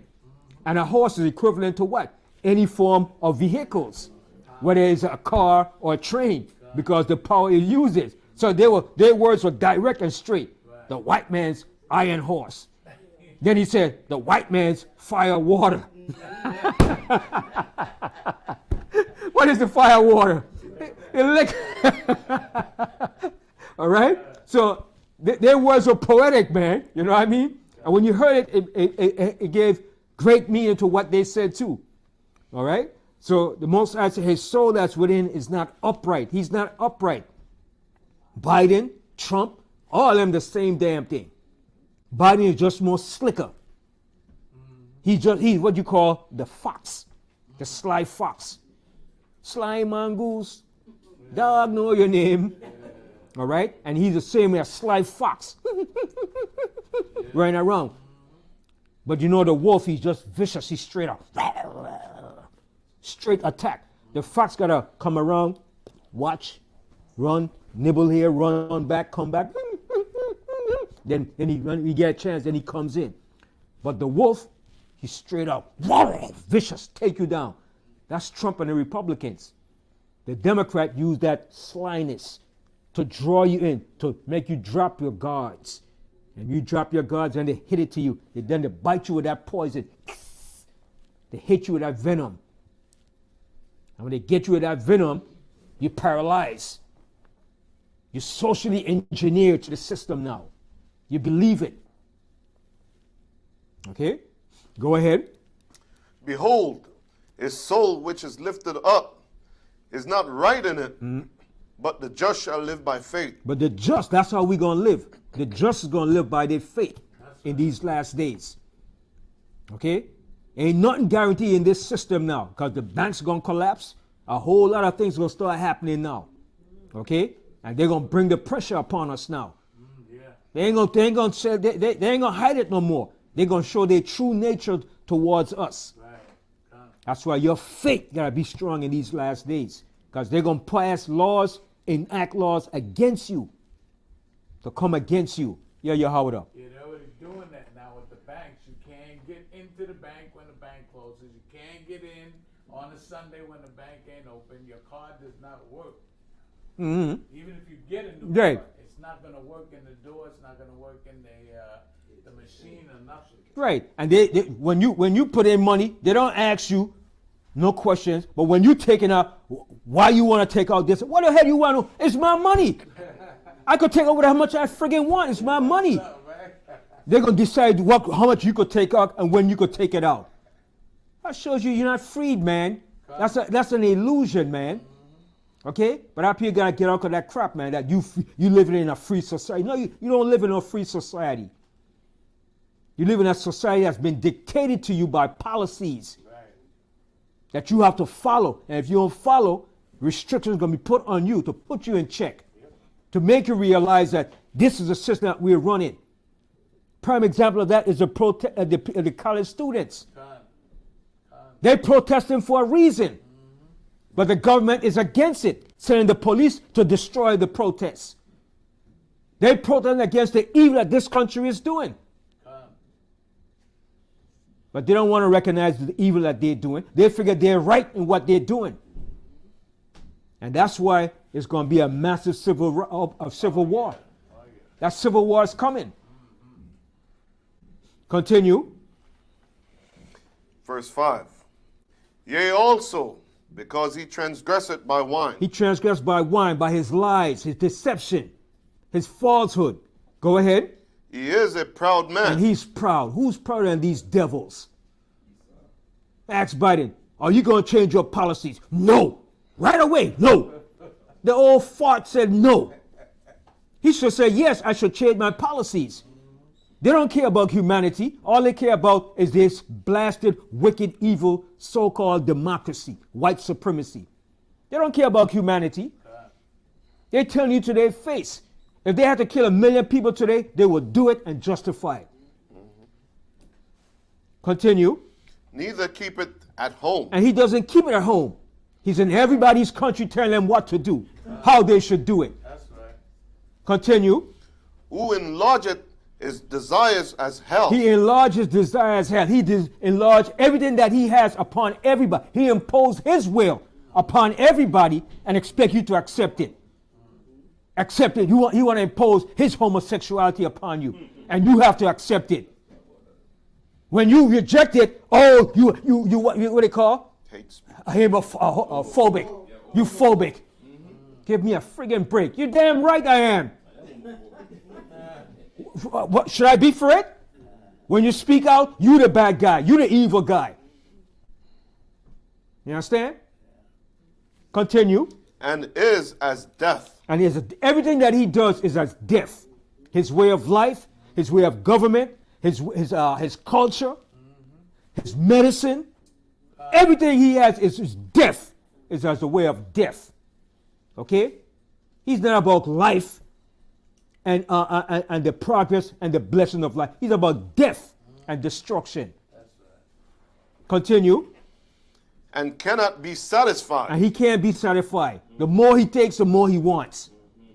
Continue. But gather it unto him all nations. And that's what he does. He gathered all nations unto him so he could control them and manipulate the minds of the people. Continue. And heap it unto him all people. Mm-hmm.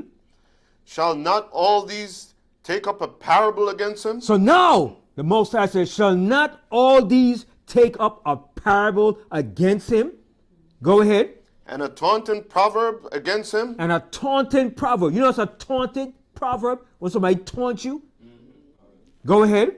And say, woe to him that increaseth that which is not his. And that's what everybody is saying. Woe to him that increaseth that which is not his. They're taking up a taunting proverb against him. Okay? Get out of our lands. Go home. Get out of our country. And that's what they're doing all around the world. And that's what they just did in Africa. The people in Niger told the French, get the hell out. Okay? And the Russians came in there and said, America, get out. Get out. All right? And there's going to be more of that too. Go ahead. Woe unto him that increaseth that which is not his. How long? And to him that leadeth himself. That ladeth himself with thick clay. And thick clay is a red clay. That's him. You devil, that's him. Signifying him, red devil. Go ahead. Shall they not rise up suddenly that shall bite thee? Who's going to rise up and bite him now? All the nations in the earth. Go ahead. And awake and shall vex thee. And they're going to vex him. Now he's vexed that the Russians did that to him. Go ahead. And thou shalt be for booties unto them. Booties, spoil. You're going to be robbed. That's booties. All right? So continue that clip, Yahweh.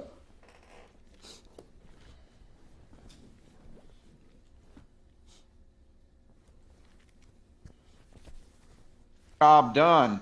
The incident has raised a storm of reactions in the U.S. as well as the Republicans fiercely attack the American Ministry of Defense and the Minister of Foreign Affairs, Anthony Blinken.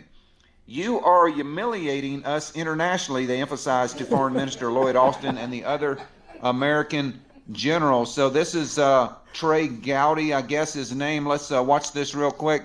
March 16, 2023, Secretary Blinken calls Niger, quote, a model of resilience, a model of democracy, a model of cooperation. 1 year and 1 day later, Dr. Wallander, the spokesperson of the Nigerian military, Colonel Amadou Amabrame, says, quote, the American presence in the territory of the Republic of Niger is illegal. Right. It is illegal.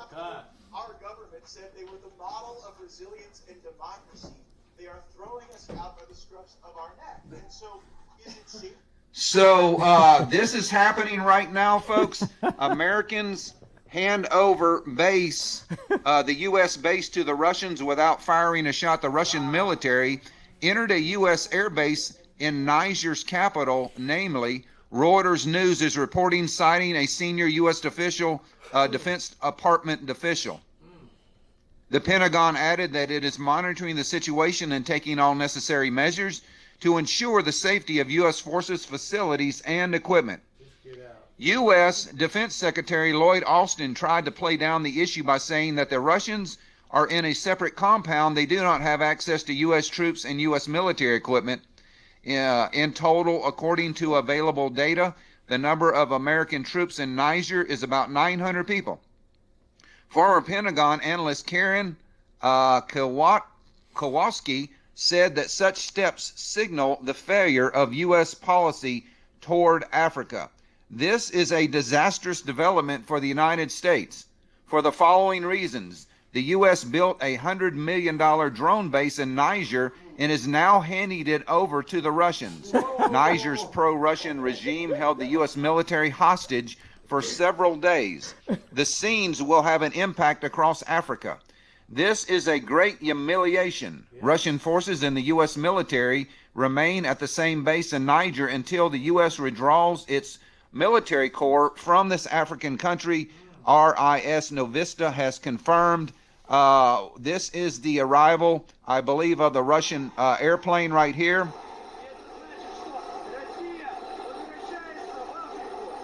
So this is the arrival of the Spetsnaz special forces that Russia has sent into Niger.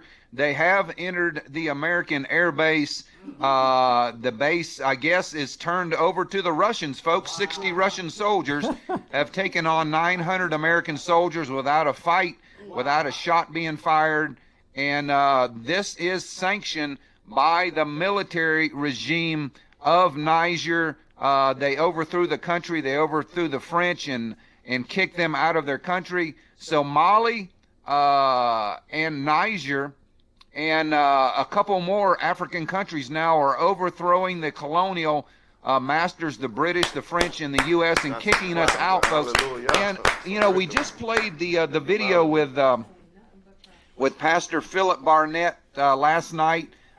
This is one of the reasons that the United States is going to attack Russia, folks, because Russia is humiliating us around the world, and especially in Ukraine, where the Ukrainian military was supposed to destroy the Russian forces. In fact, Russia now is rolling over their defenses. So we're not going to take defeat lying down. We will not accept the Russians taking over Ukraine, and I believe that's why we're going to attack Russia first, and they will launch a massive counter-strike on our country. That was explained to you last night with the Philip Barnett interview. If you have not seen that, please watch that, folks. But things are accelerating in the world.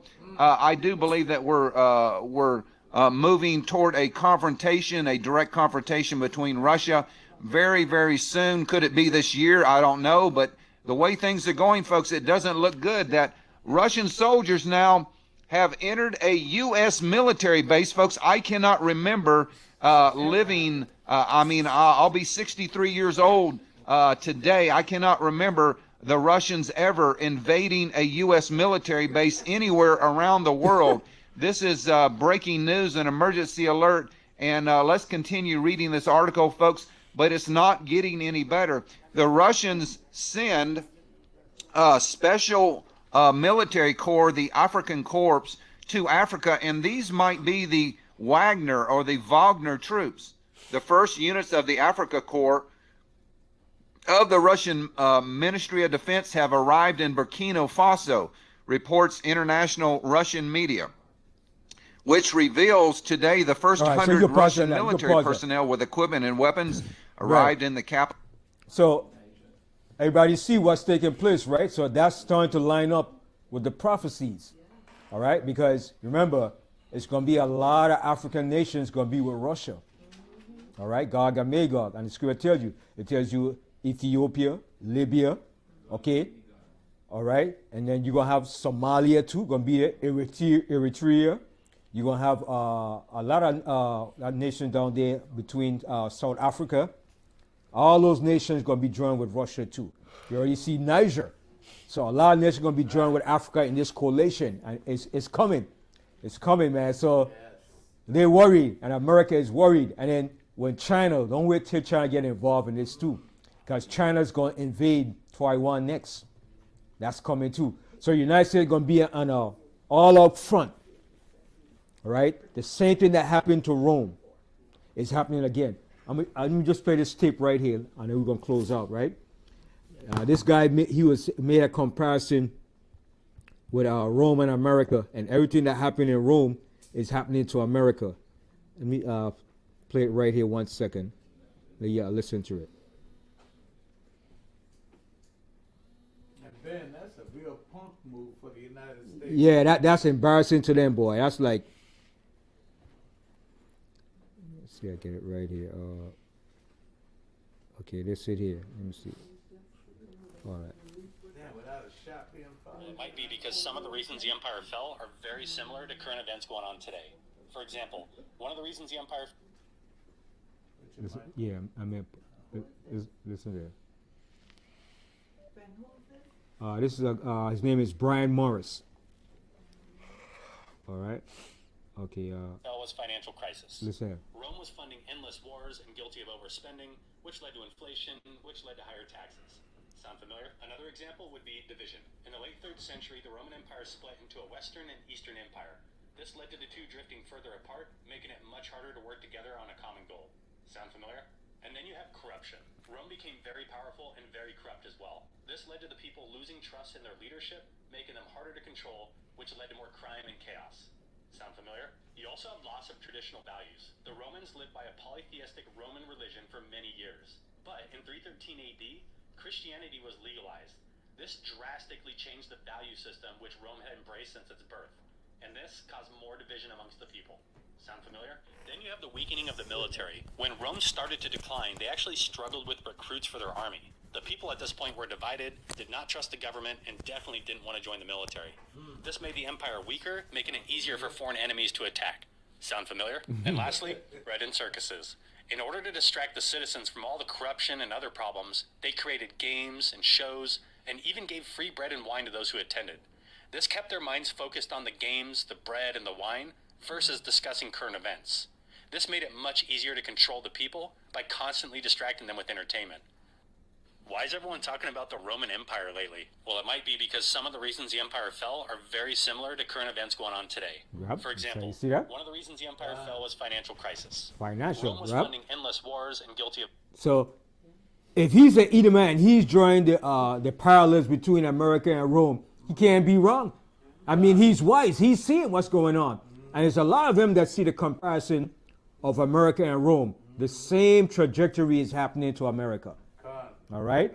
And like it says, like John Glubb said, the mere empire rules for 250 years. And after that 250 years, it goes down, baby. It goes down. 2026 will make America 250 years as a ruling empire. And that's a known statistical facts. All right? Most ruling empires go down by the 250-year rule. All right? And I have it here. Let me pull it up and see. I had it here. I think I had it saved here. Let me pull it up 1 second. Let's see if I pull it up and show you all the kingdoms. Why is everyone talking about the... Let me see if I could pull up. I have it here.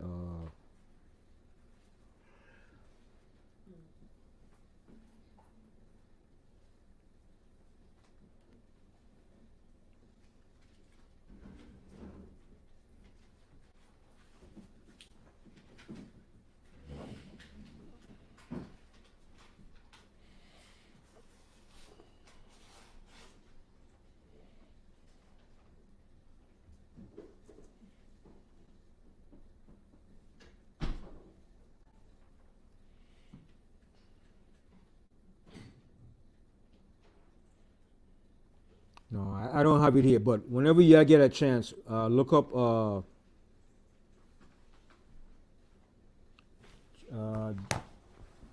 this guy, his name. Let me tell you his name.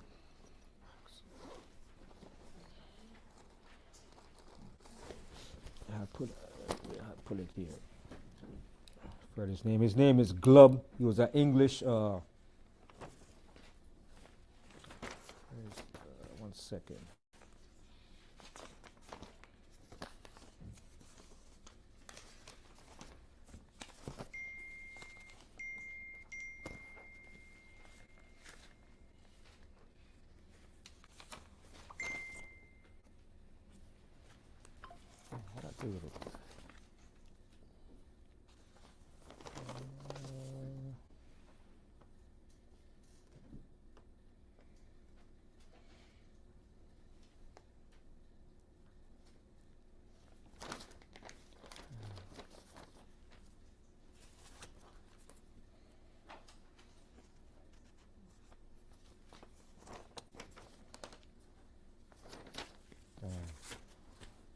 had the thing. I had it this morning. What did I do with it?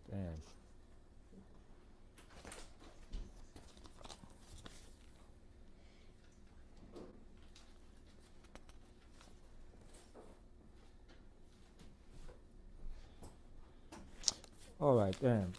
But his name is Glubb. His last name is Glubb. He was a British, and then Armstrong Williams did a documentary on it too. You look up Armstrong Williams.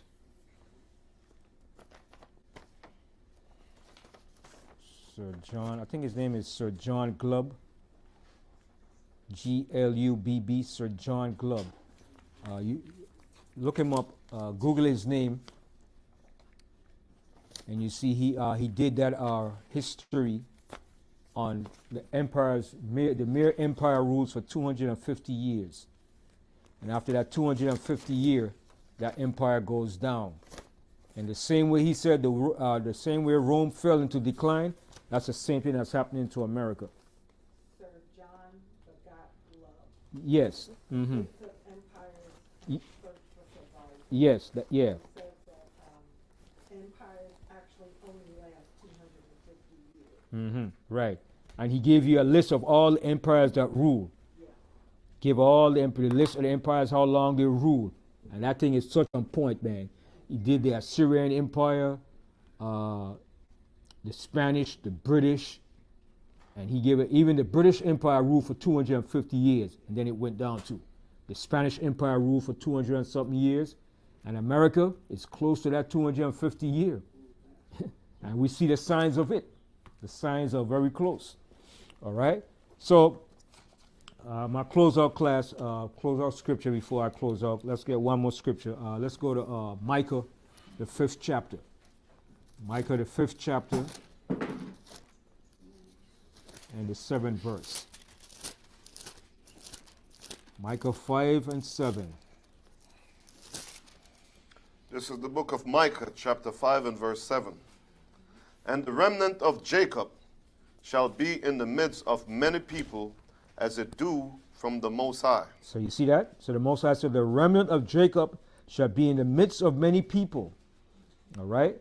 So we're going to be in the midst of a lot of nations, these Gentile nations. All right? Go ahead. As the showers upon the grass, that tarrieth not for a man, nor waited for the sons of men. And the remnant of Jacob shall be among the Gentiles in the midst of many people, as a lion among the beasts of the forest. So check that out. Now, you imagine a lion, all right? A lion in the forest amongst a bunch of beasts. What does a lion do? He's going to seek to prey on them. He's going to seek to destroy them. That's a field day for him. That's up his alley. Yeah, word. A beast in a forest and a lion, a hungry lion, that's up his alley. He loves that. He's going for the kill. All right, go ahead. As a young lion among the flocks of sheep. Not an old lion, but a young lion, a young frisky lion, an energetic young lion. Okay, go ahead. Who, if he go through, both tread it down and tear it in pieces. He's going to tear in pieces, man. When he busts you that claw. And a lion claw, man, is bigger than my hand, man. His palm is bigger than my hand. And when he put out those claws, man, it'll rip you to pieces, just like a bear. You see the claws of a bear? A bear claw you, man. It's over for you, man. Okay? If you don't have an operating room right there, it's over for you, man. Okay? Okay, go ahead. And tear it in pieces, and none can deliver. And none can deliver. All right? That's how we're going to be in the midst of these nations. Go ahead. Thine hand shall be lifted up upon thine adversaries. Right? Our hand is going to be lifted up upon our adversaries. Go ahead. And all thine enemies shall be cut off. And all of our enemies shall be cut off. All of them. All right? Go ahead. It shall come to pass in that day, saith the Most High, that I will cut off thy horses out of the midst of thee. The horse represents their power, the military power. Depends on what kind of horses they have, whether it's chariots, these mobile moving vehicle. You understand? They have many military chariots that they use. See, the police have those squad vans. What they call them? SWAT man? Not, they call it a name. They call it. I forget, but it's gonna come back to me though. Go ahead. And I will destroy the chariots. All the chariots. Go ahead.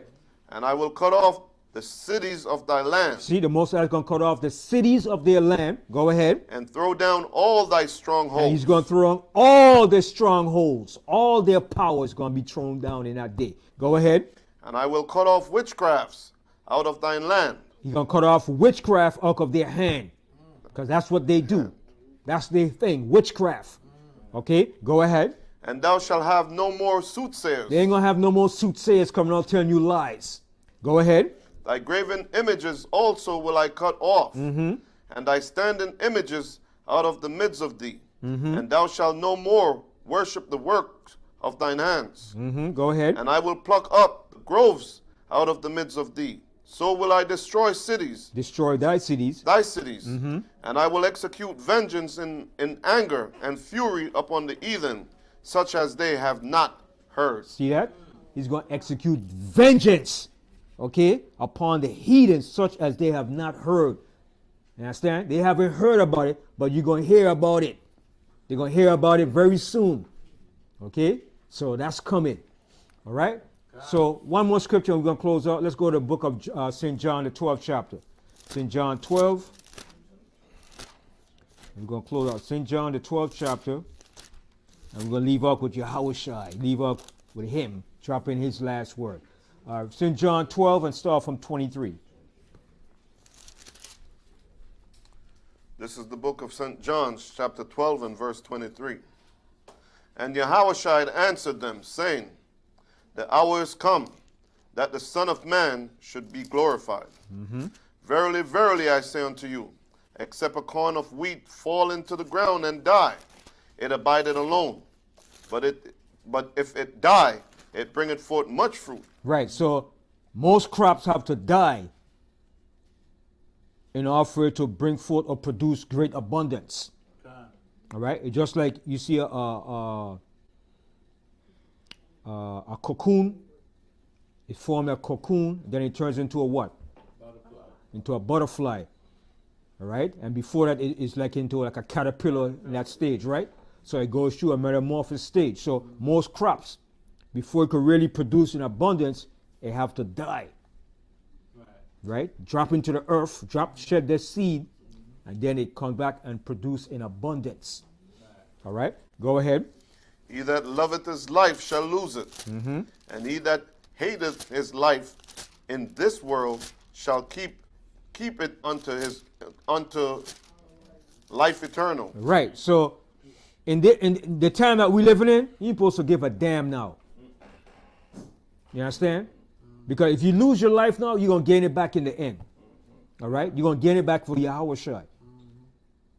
Right now, I don't give a damn. To hell with it. Let this thing burn. Let it drop. Let it go down. Let our kingdom and our righteousness come in so we could be at rest. That's right. Okay? Go ahead. If any man serve me, let him follow me. See, if you're going to serve Yahushua, you have to follow him. When you follow him, you mean you keep the commandments. You do as he says. Go ahead. And where I am, there shall also my servant be. So you see that. Wherever he is, that's where his servant's going to be. They're going to follow him. All right, go ahead. If any man serve me, him will my Father honor. See, if any man serve me, the Most High is going to honor you. Continue. Now is my soul troubled, and what shall I say? Father, save me from this hour. But for this cause I came unto this hour. See? So Yahushua knew he had to go through these things. So he was asking the Most High. He said, save me from this hour. But he knew he had to go through this hour.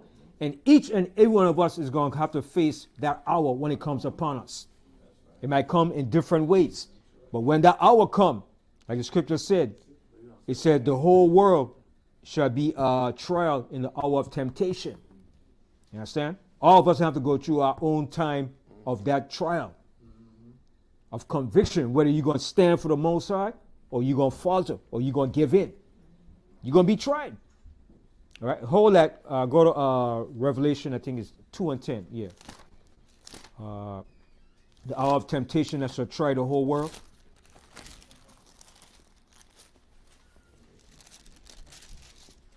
This is the book of Revelation, chapter 2 and verse 10.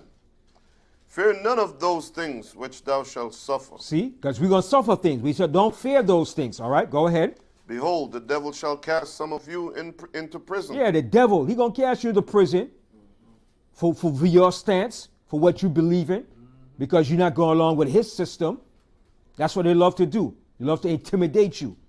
When you don't go along with their BS, or lock him up in jail. You understand? To break you psychologically, to break you. You understand? That's what they love. To break you mentally and spiritually. All right? Go ahead. That he may be tried, and he shall have tribulation 10 days. Be thou faithful unto death, and I will give thee a crown of life. All right, but where's the part I want? It says, give me 1 second. It says,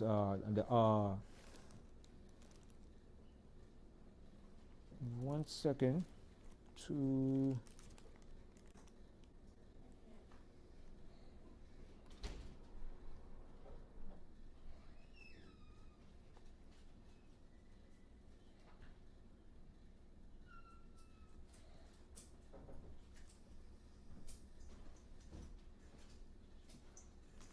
Is it 2 or 3? Let me 1 second. Oh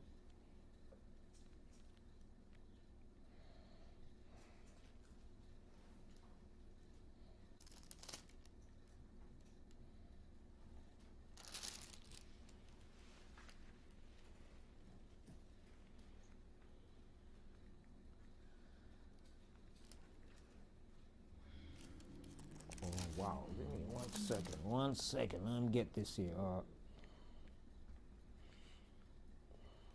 Said the hour of temptation shall try come upon the whole world to try you.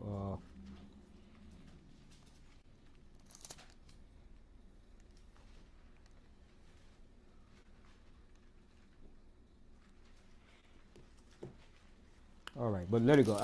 It'll come back to me. Go back to St. John.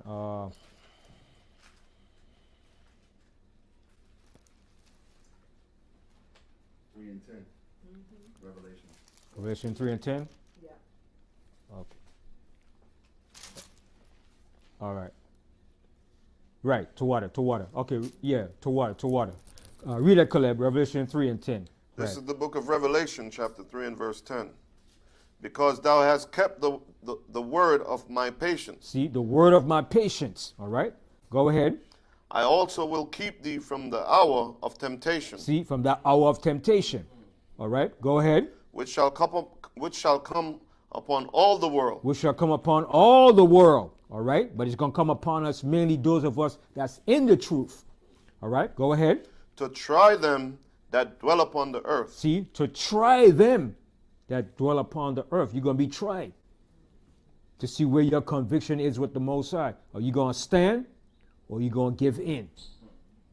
That's going to be the true test. And that's the hour that everybody have to deal with. Even Yahushua had to come to that hour to deal with that hour of his trial. You understand? But he passed the test. See, now go back to St. John and read that verse again. What verse was that? 27, right? Yeah, 27. St. John 12:27.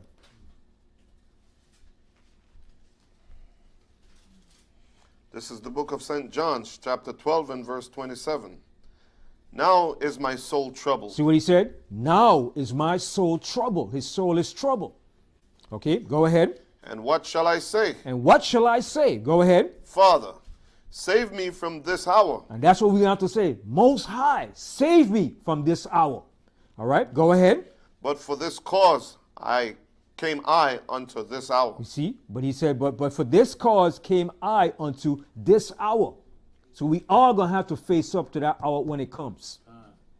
It might come in different ways. All right, go ahead. Father, glorify thy name. Then came there a voice from heaven saying, I have both glorified it and will glorify it again. And what was that hour that Yahushua came into?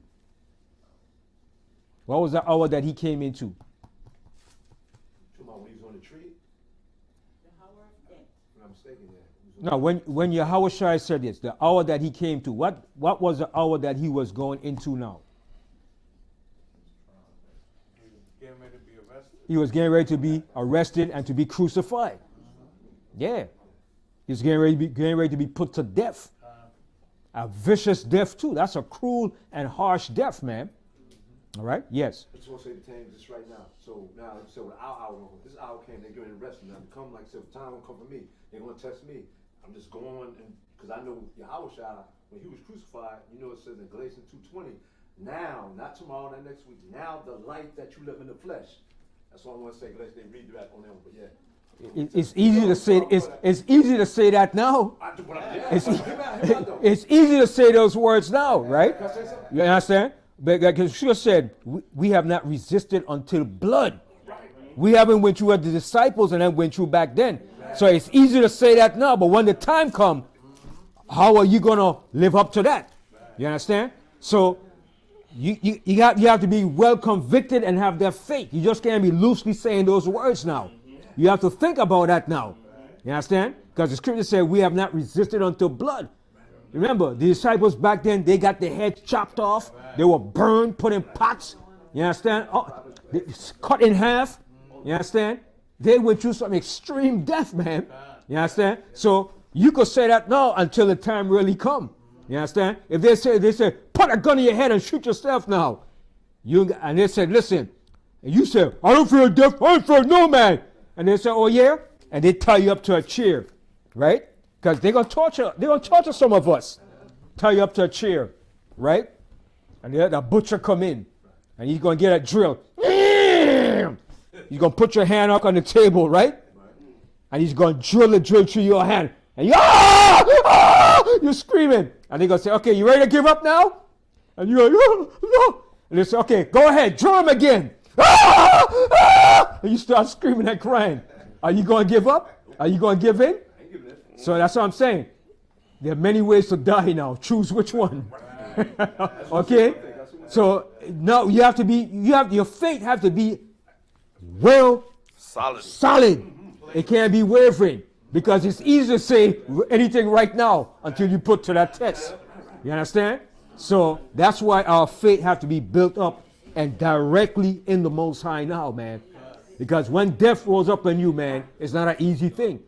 You understand? It's easy to say, I don't fear death, I don't fear no man. But when it rolls up on you, it's a different story. You understand? So you have to be convicted now in this thing, man, and be serious. Like I said, all of us are going to be tried when that time comes, when that hour of temptation. You understand? And Esau loved to do that. He might lock you up in jail and said, you know what? See if your God's going to help you now. And the scripture tells you in Apocrypha, it said they're going to try us to see if his God is really his God. They're going to prove us. They're going to make mockery of us to try us. And see, let's see if his God is going to help him now. What if you ain't got no food for 2 weeks now? You understand? So these are the things that we have to consider and think about. And get your faith up strong. Don't be wavering. Right? And read about how the other disciples, how they went through. You understand? Because what we read is a true testimony of what happened to our forefathers and mothers, man. And that's why when you read the Apocrypha, it tells you about the sister that told her 10 sons and encouraged them what they went through. She said that was a testimony for us too in these last days. She said, listen, in the end, we're going to be repaid back for what they've done in the resurrection, man. She encouraged her son and she said, listen, man, take it like a man and die, because in the end of the resurrection, you're going to be avenged for what have been done to us, man. You understand? So all these are testimony and records for us to give us that faith. You understand? And to have that hope. All right? Yeah. I just want to say, all this right here. Safe to now, everything to me now, right? Because I'm in the flesh. Only thing in my mind I spend all the time is like all of us. And then all of us, we edify each other, right? Thing is this. What Yahushua went through, like they stick some of it. I take it. Because this is just the body. We're a spiritual being, living body. Just so. Yeah, but when the pain gets to you, brother, that pain will knock you out. That pain will be so excruciating pain, bro. It's one thing. Everybody can't take pain, brother. Right, I know, yeah. You understand? And your body have some very vital organs. When they connect and hit certain points in your body, brother, that pain will drive you to a point you're I can't take it. You'll start crying like a little girl. You're right. So I'm telling you. Say no more else. All right? Yes, yes. Shadrach, Meshach, and Abednego. Mm-hmm. They knew that they were going to die. Mm-hmm. And they didn't try to, say, no, I'm not going to. Right. Mm-hmm. Right. Their faith was very strong. Their faith was very strong. But not everybody has the same faith. So that's why we have to build up and encourage and give people that faith to let them know. We got to let them know the reality of the scriptures, not just the niceness of it, but the bitter and the sweet of it. Because when it comes down to it, man, their attempts is to come against the righteous. Okay?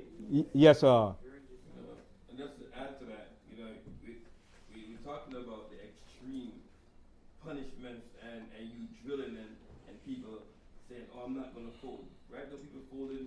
For simplest of things. If they broke, they fold. Yeah. If they can't make it through a week, they fold. Right. So, it's a hard thing to say, oh, I will never. That's why the most I said, be mindful of what you say. Yeah. Because pressure will bust a water pipe, man. Pressure will bust a pipe, man. You understand? So, until you, like the old saying, unless you walk in my shoe, brother, you don't know what I went through. You understand? So, your faith have to be on that level, man. You understand? But take the example of all of our forefathers, what they suffered and went through.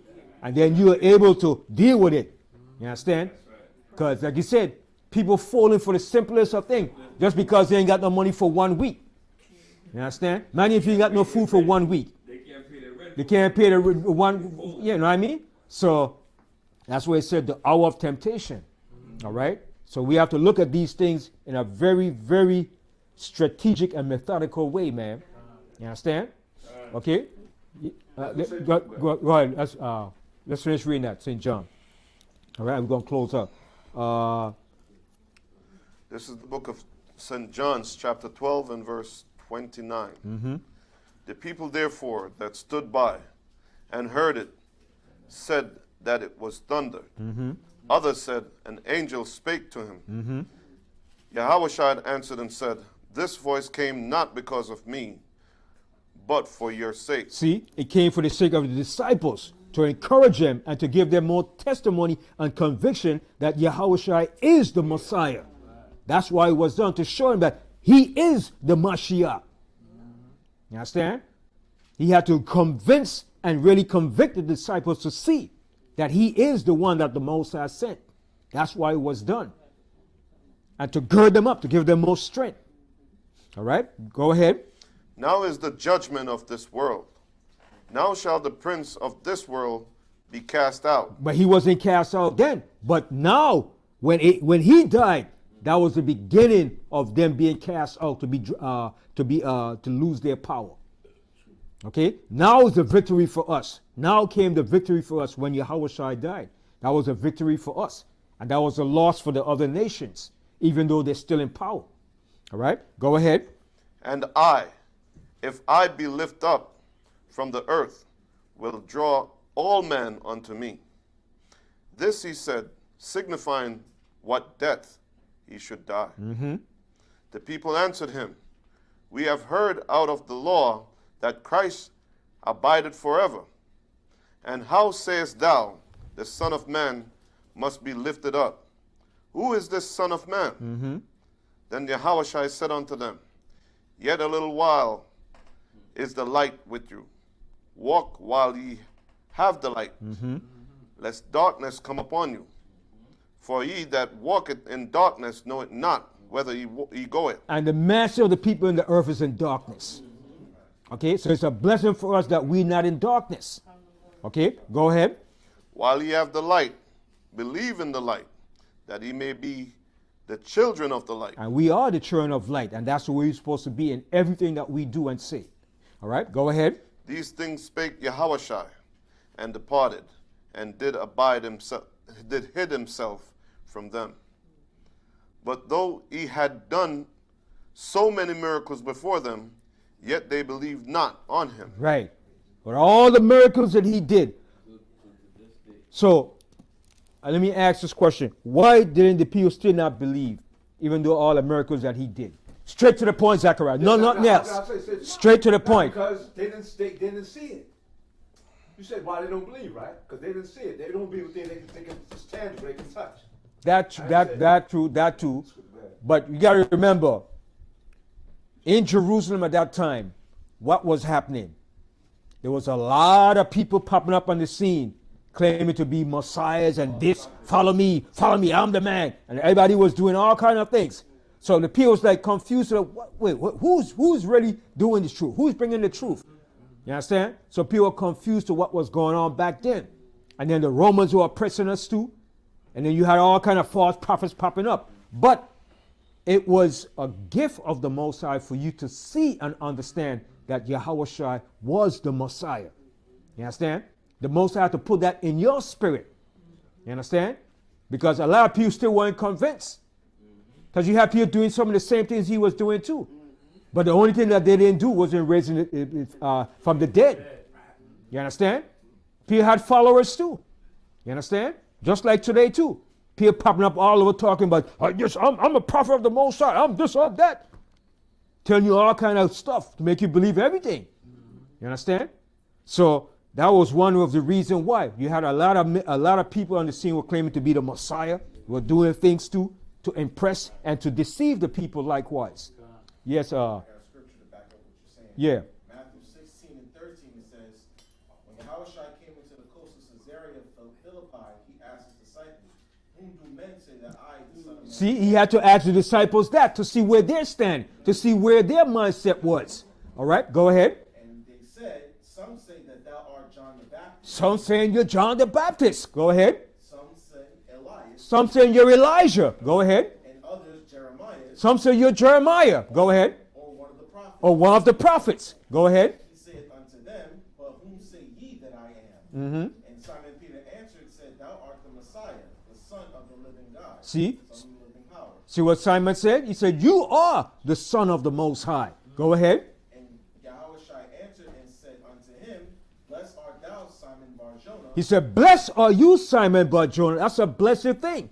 Go ahead. For flesh and blood hath not revealed it unto thee, but my Father which is in heaven. But the Most High have to reveal that to you. You understand? So it's a blessed thing when you can understand and see that. You understand? The Most High have to reveal that to you and show you. You understand? Because not everybody see it and comprehend that. Even some of the rulers and elders, they couldn't see it. And they had the understanding of the scriptures and everything, the prophecies. But they couldn't see it. All right? You know something on Yahweh? Yeah, I was saying that he had that kind of faith that he was talking about. You got to be... In that faith, man. Your faith has to be lined up, man. Yeah. Your faith can't be wavering. It can't be there one day, here and there. Your faith got to be right there, man, at all times, man. Yeah, you understand? It got to be hot. All right? Go ahead, Caleb. This is the book of St. John, chapter 12 and verse 38. That the saying of Elias the prophet might be fulfilled, which he spake, Lord, who hath believed our report? And to whom hath the arms of the Lord been revealed? Therefore they could not believe, because that Elias said again, he had blinded their eyes. See, some of our people are blinded. Go ahead. And hardened their hearts, that they should not see with their eyes nor understand with their hearts, and be converted, and should be healed and should heal them. And I should heal them. Mm-hmm. These things said Elias. Isaiah, which is Isaiah, yeah. When he had saw his glory and spake of him. Nevertheless, among the chief rulers also many believe on him. But because of the Pharisees, they did not confess him, lest they should be put out of the synagogue. For they loved the praise of man more than the praise of Yahweh. Mm-hmm. Yahweh cried and said, he that believe on me, believe not on me, but on him that sent me. Mm-hmm.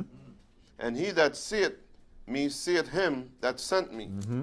I am come I am come a light unto the world. Into the world. And whosoever believeth on me should not abide in darkness. And if any man hear my words and believe not, I judge him not. For I came not to judge the world, but to save the world. So at that time, did Yahushua come to judge the world? No. But is he coming back to judge the world this time? Yes. At that time, he came to save Israel. All right? Go ahead. He that reject me and receive not my words, not at one that judge him. The word that I have spoken, the same shall judge him in the last days. For I have not spoken of myself, but the Father which sent me. He gave me a commandment, what I should say and what I should speak. And I know that his commandment is life everlasting. Whatsoever I speak, therefore, even as the Father said unto me, so I spake. All right. So let me just get one more scripture and I'm going to close out. That's it. I said that about 10 minutes ago. Go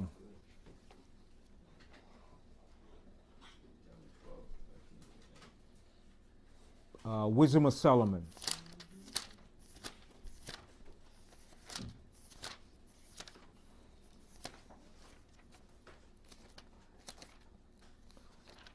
Wisdom of Solomon.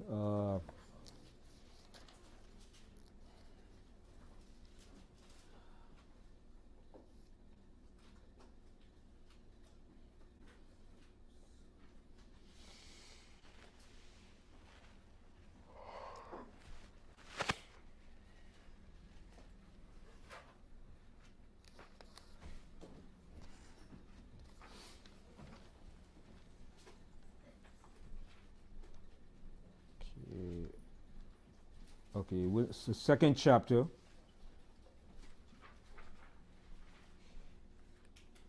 And I'm start here from the 10th verse. Wisdom of Solomon 2 and 10. This is the book of Wisdom of Solomon, chapter 2 and verse 10. Let us oppress the poor righteous man. Let us not spare the widow, nor reverence the ancient gray hair of the age. Let our strength be the law of justice. See, let our strength be the law of justice. They frame mischief by a law. Okay, make oppressive laws. Okay, go ahead. For that which is feeble is found to be nothing worth. See, and that which is feeble, who is the feeble? We're the feeble right now. Is found to be nothing worth. They ain't nothing. Use them. Right? They make up draconian laws against us. All right, go ahead. Therefore, let us lie in wait for the righteous, because he is not for our turn. See, those righteous, they're not for us. They're against us. They don't agree with our system of government. Go ahead. And he is clean, contrary to our doings. And we're contrary to their doings. Go ahead. He upbraided us with our offending the law. Yeah, and that's what we do. We upbraid them for offending their own law that they create. They're supposed to uphold the law that they created, but they don't uphold those laws. All right, go ahead. And object to our infamy, the transgression of our education. Yeah, we object to their false education, Greek civilization, white supremacy. We object to it. We're against it. It's an abomination. All right, go ahead. He professed to have the knowledge of Yahweh. See, and that's us. That's what the wicked is saying. He professed to have the knowledge of the Most High.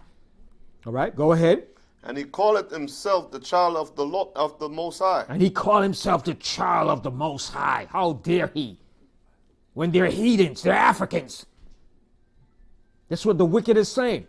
Solomon is showing you the mindset of what the wicked is saying and what he's doing. Go ahead. He was made to reprove our thoughts. And that's what we was made for. We was made to reprove his thoughts. Go ahead. He is grievous unto us, even to behold. Yeah. He's grievous to us, even to look at him. We can't stand the sight of him. He's grievous when we see him. What the hell is this?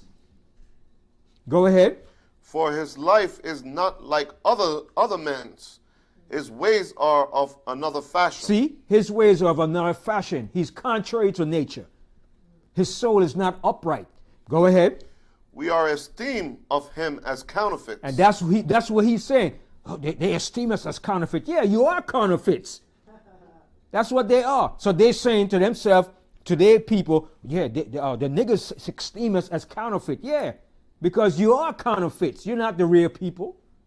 Go ahead. He abstained from our ways as from filthiness. He pronounced the end of the just to be blessed. And that's what we're saying. We're saying the end of the just is to be blessed. And we are going to be blessed in the end of this trial. Go ahead. And make it his boast that Yahweh is his father. And that's what we do. We make our boast that the Most High is our father. Okay, go ahead. Let us see if his words be true. Now, this is what they're going to do now. They're going to say, oh, yeah? Let's see if his words are true. Let's see if he's just faking the funk or he's real. Let's see if he is real to this. Read up 17 verse again. Let us see if his words be true, and let us prove what shall happen in the end of him. For if the just man be the son of the Most High, he will help him and deliver him from the hand of his enemies. Let us examine him with despitefulness. Now, this is what they're going to do now. They're going to examine us with despitefulness. Okay, go ahead. And torture. And torture. You understand? Go ahead. That we may know his meekness. That we may know what he's made of. Let's see if he's going to break. Let's see if he's that meek. Let's see if he's going to turn the other cheek. Let's see if he's going to want to get revenge. Let's see if he's going to take it like a lamb to the slaughter. That's what they're going to do. They're going to try you to see. Provoke you. Try to antagonize you into fighting against them. Read that whole thing again. Let us examine him with despitefulness and torture, that we may know his meekness and reprove his patience. And prove his patience. They're going to try to prove your patience to see if you have discipline. Go ahead. Let us condemn him with a shameful death. So how are they going to condemn you with a shameful death? They're going to try to kill you and try to do things against you. All right? Go ahead. For by his own saying he shall be respected. See that? For by his own saying, your own words, you're going to be respected. When you say, I don't fear no man, I don't fear death, they're going to say, okay, well, let's see now. They're going to try you by your own words. You understand? Don't think these devils don't know what in the scripture. They know because Satan works with them. Satan is their daddy. And he tells them, look, see what he sees? See? This is what he's going to use against you. He's going to use the scriptures to combat you. All right? These devils know. All right? Go ahead. Such things they did imagine. See? Such things they did imagine. They're going to imagine these things. Go ahead. And were deceived. And they're deceived because Satan has them deceived. Go ahead. For their own wickedness had blinded them. See? Their own wickedness have blinded them. Okay? Go ahead. As for the mysteries of the Most High, they knew them not, neither hoped they for the wages of righteousness, nor discern a reward of blameless souls. For Yahweh created man to be immortal, and made him to be an image of his own eternity. And that's how the Most High made us. All right, go ahead. Nevertheless, through envy of the devil came death into the world, and they that do hold of his side do find it. And a lot of our people find it. A lot of people find it. So they're going to try you in the last days. Okay? They're going to put you to the test to see if you really say, okay, you're the sons of the Most High, you claim you're the prophets, you claim you're the disciples. They're going to put you to the test. They're going to prove you to see. You understand? To see if you have that discipline. If you're going to resist back, you're going to fight back, or you're going to do like Shadrach, Meshach, and Abednego, or you're going to do like our forefathers. All right? So I end the class in that, and I say Shalom. I say all praises and glory to the Most High, and to all of our brothers and sisters. I say Kwam Yasharallah. Kwam Yasharallah. Hold the faith. Keep that faith. and don't give in. Stay truthful to the Most High. Shalom. Shalom.